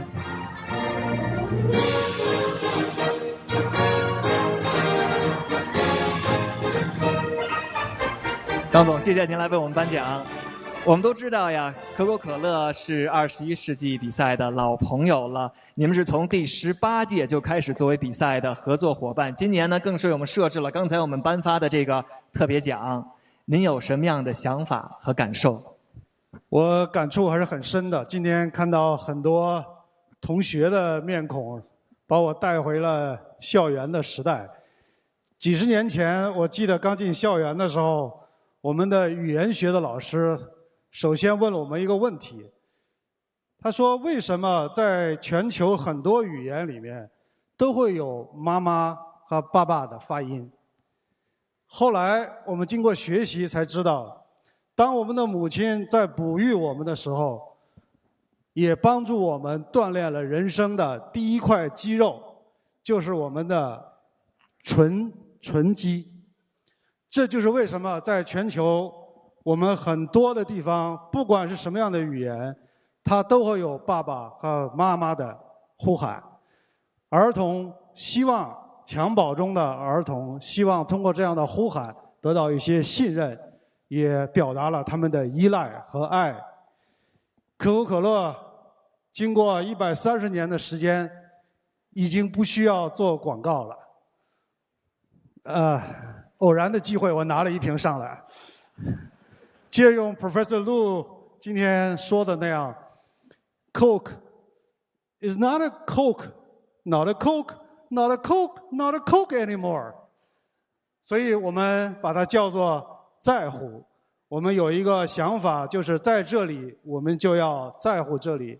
我们的确跟大赛已经结盟6年的时间，我们就是希望可口可乐作为一个真正的全球的语言的一个符号，能够在这个舞台上扮演一个有力的肌肉，帮助我们的青年人走向世界，让世界聆听到我们的声音。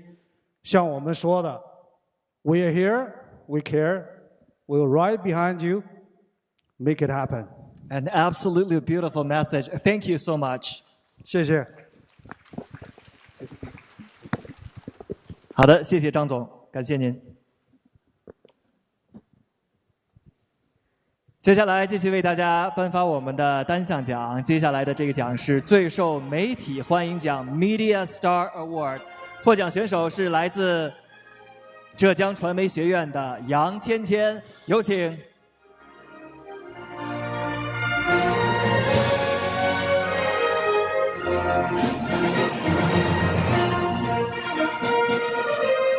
同时有请颁奖嘉宾外交部翻译司培训处处长孙宁和北京外国语大学教授、英语学习主编洪义林先生上场颁奖。有请2位。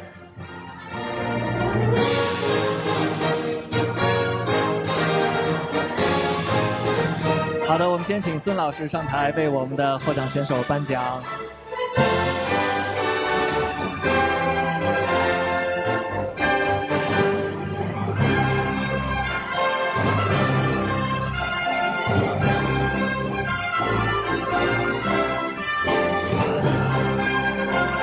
再一次祝贺我们的获奖选手，同时感谢我们的2位颁奖嘉宾。好，谢谢2位。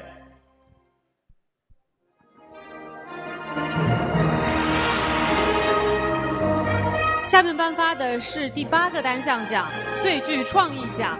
获奖选手是大学组上海外国语大学的熊子清。我们有请颁奖嘉宾春晨雷，杭州师范大学党委书记和朱宝霞，中国日报社秘书长办公室主任上台颁奖。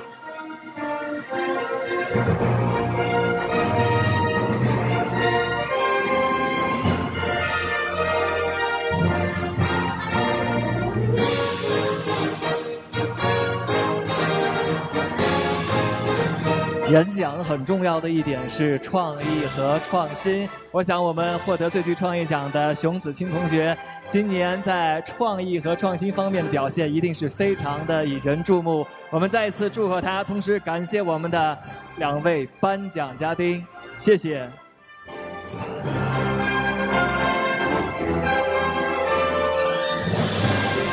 接下来为我们颁出人气之星 Most Popular Speaker Award， 获得人气之星奖的是大学组沈梦迪，苏州科技大学；高中组陈凌超，泉州第5中学；初中组陈鹏林，厦门外国语学校；小高组戴宗航，北京市西城区玉祥小学。以及小低组吕冠杰，上海新河湾双语学校。恭喜所有的选手们！同时有请颁奖嘉宾杭州市政府副市长陈红英，以及上海复旦大学外国语学院文学院副院长卢立安。有请2位颁奖嘉宾。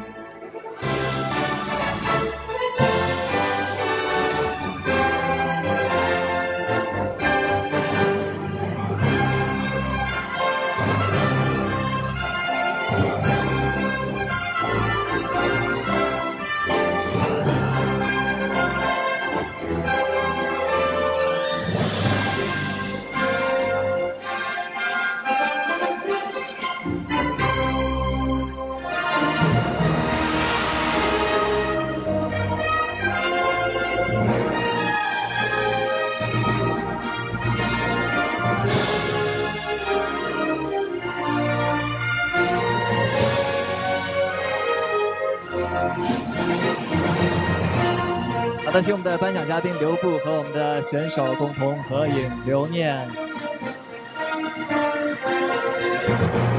祝贺各位选手，同时也感谢我们的2位颁奖嘉宾，谢谢你们。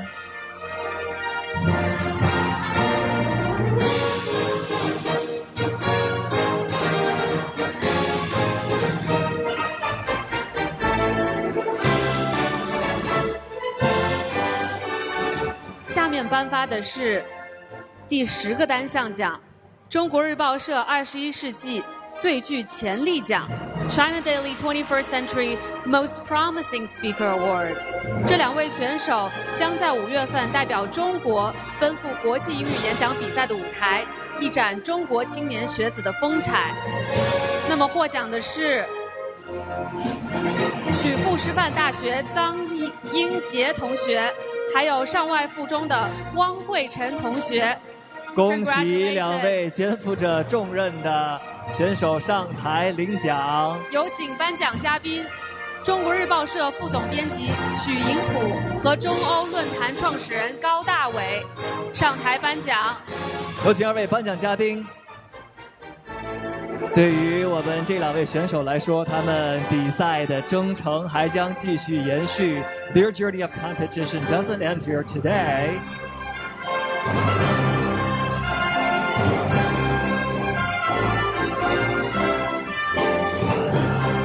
Let's give them our warmest congratulations and all the luck they're gonna need competing on a world stage. Congratulations! 再次恭喜2位选手，同时感谢我们的颁奖嘉宾。Thank you so much.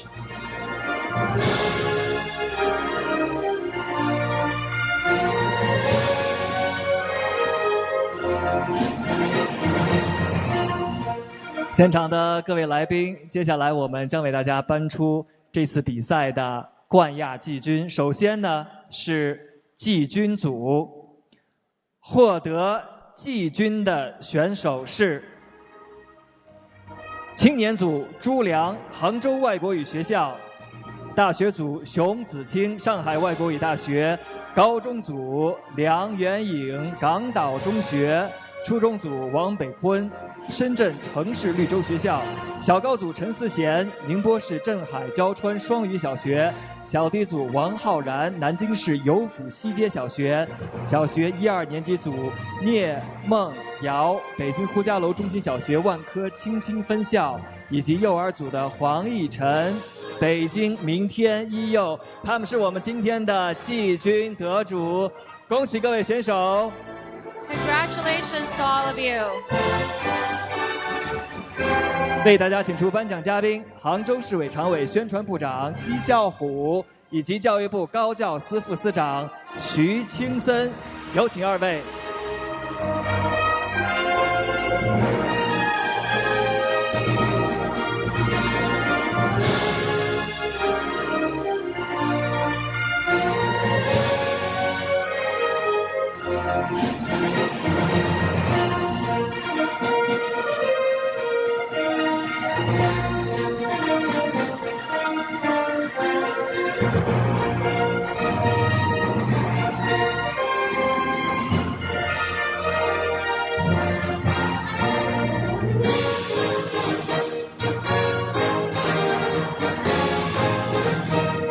我们获得季军的各位选手，许多已经囊括了之前的各个单项奖，他们今天可谓是收获颇丰，既带走了我们的单项奖和丰盛的奖品，同时呢又荣获了今年季军的荣誉。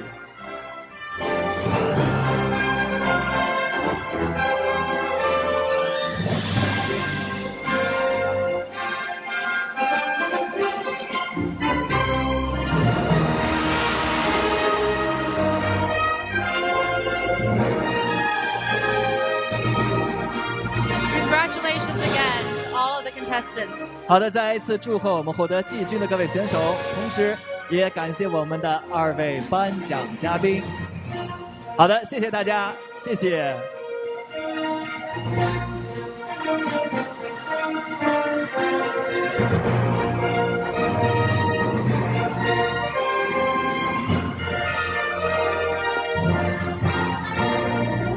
接下来要颁发的是获得亚军的选手们，他们是青年组西北大学的上官淑怡，大学组复旦大学的倪侃，高中组威海市第一中学邓一诺，初中组上海外国语大学附属浦东外国语学校的闵其飞，小高组上海外国语大学附属外国语学校张耀天，小低组无锡市大桥实验学校邹雨涵，小学1、2年级组北京小学天宁寺分校的侯思潘，还有幼儿组北京市新通幼儿园的范欧阳。我们有请颁奖嘉宾中国侨联顾问、中国翻译协会顾问、中国翻译研究院副院长唐文生先生和外交部翻译司司长张建敏先生上台颁奖。祝贺我们所有获得本次比赛亚军的各位选手，这是一个我非常熟悉的奖项和 category， 也祝愿我们的各位选手以英语为语言，在我们的职业道路上越走越好，越走越宽，越走越远。当然了，很多小朋友还很小，可能离职业还有一些远。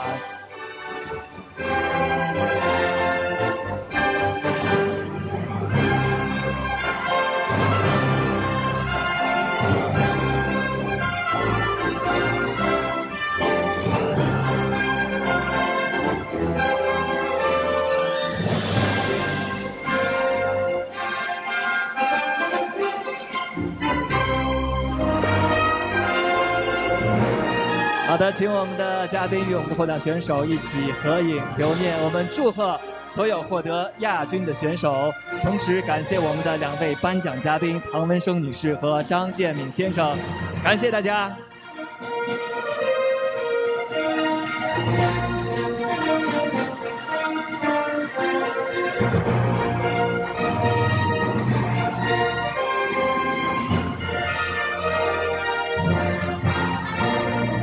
女士们、先生们，获得我们今年比赛冠军的选手是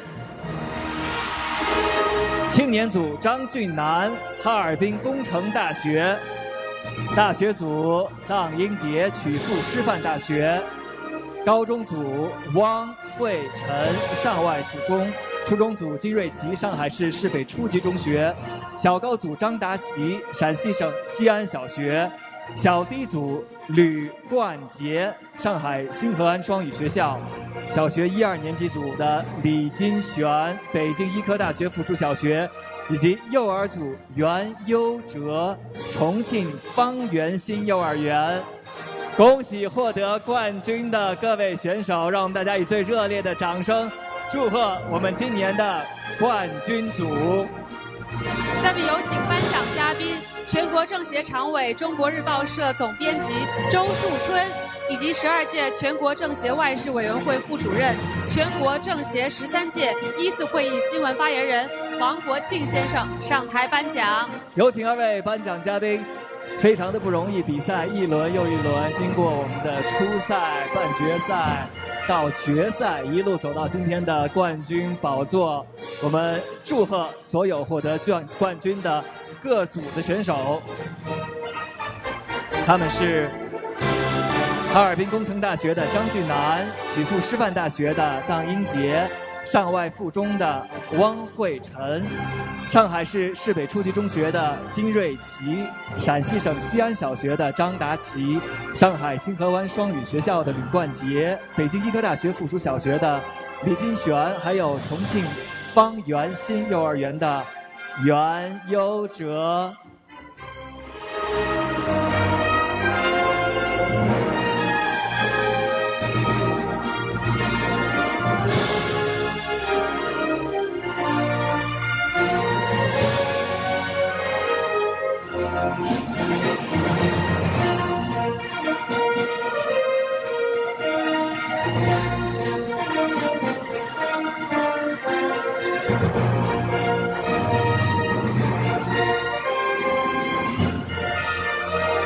再次祝贺我们获得冠军的各位选手，也感谢我们的2位颁奖嘉宾。Congratulations to you all, thank you so much。请各位选手入座，请我们的嘉宾和我们的选手入座。好。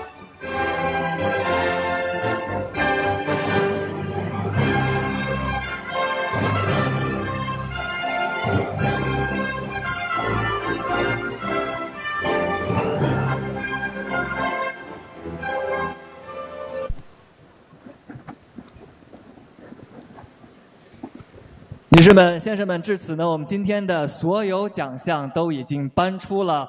我们想借此机会再次感谢各位选手的辛勤付出，感谢各位指导老师和评委老师的辛勤工作，还要感谢我们各位领导拨冗莅临我们今天的颁奖典礼，感谢大家。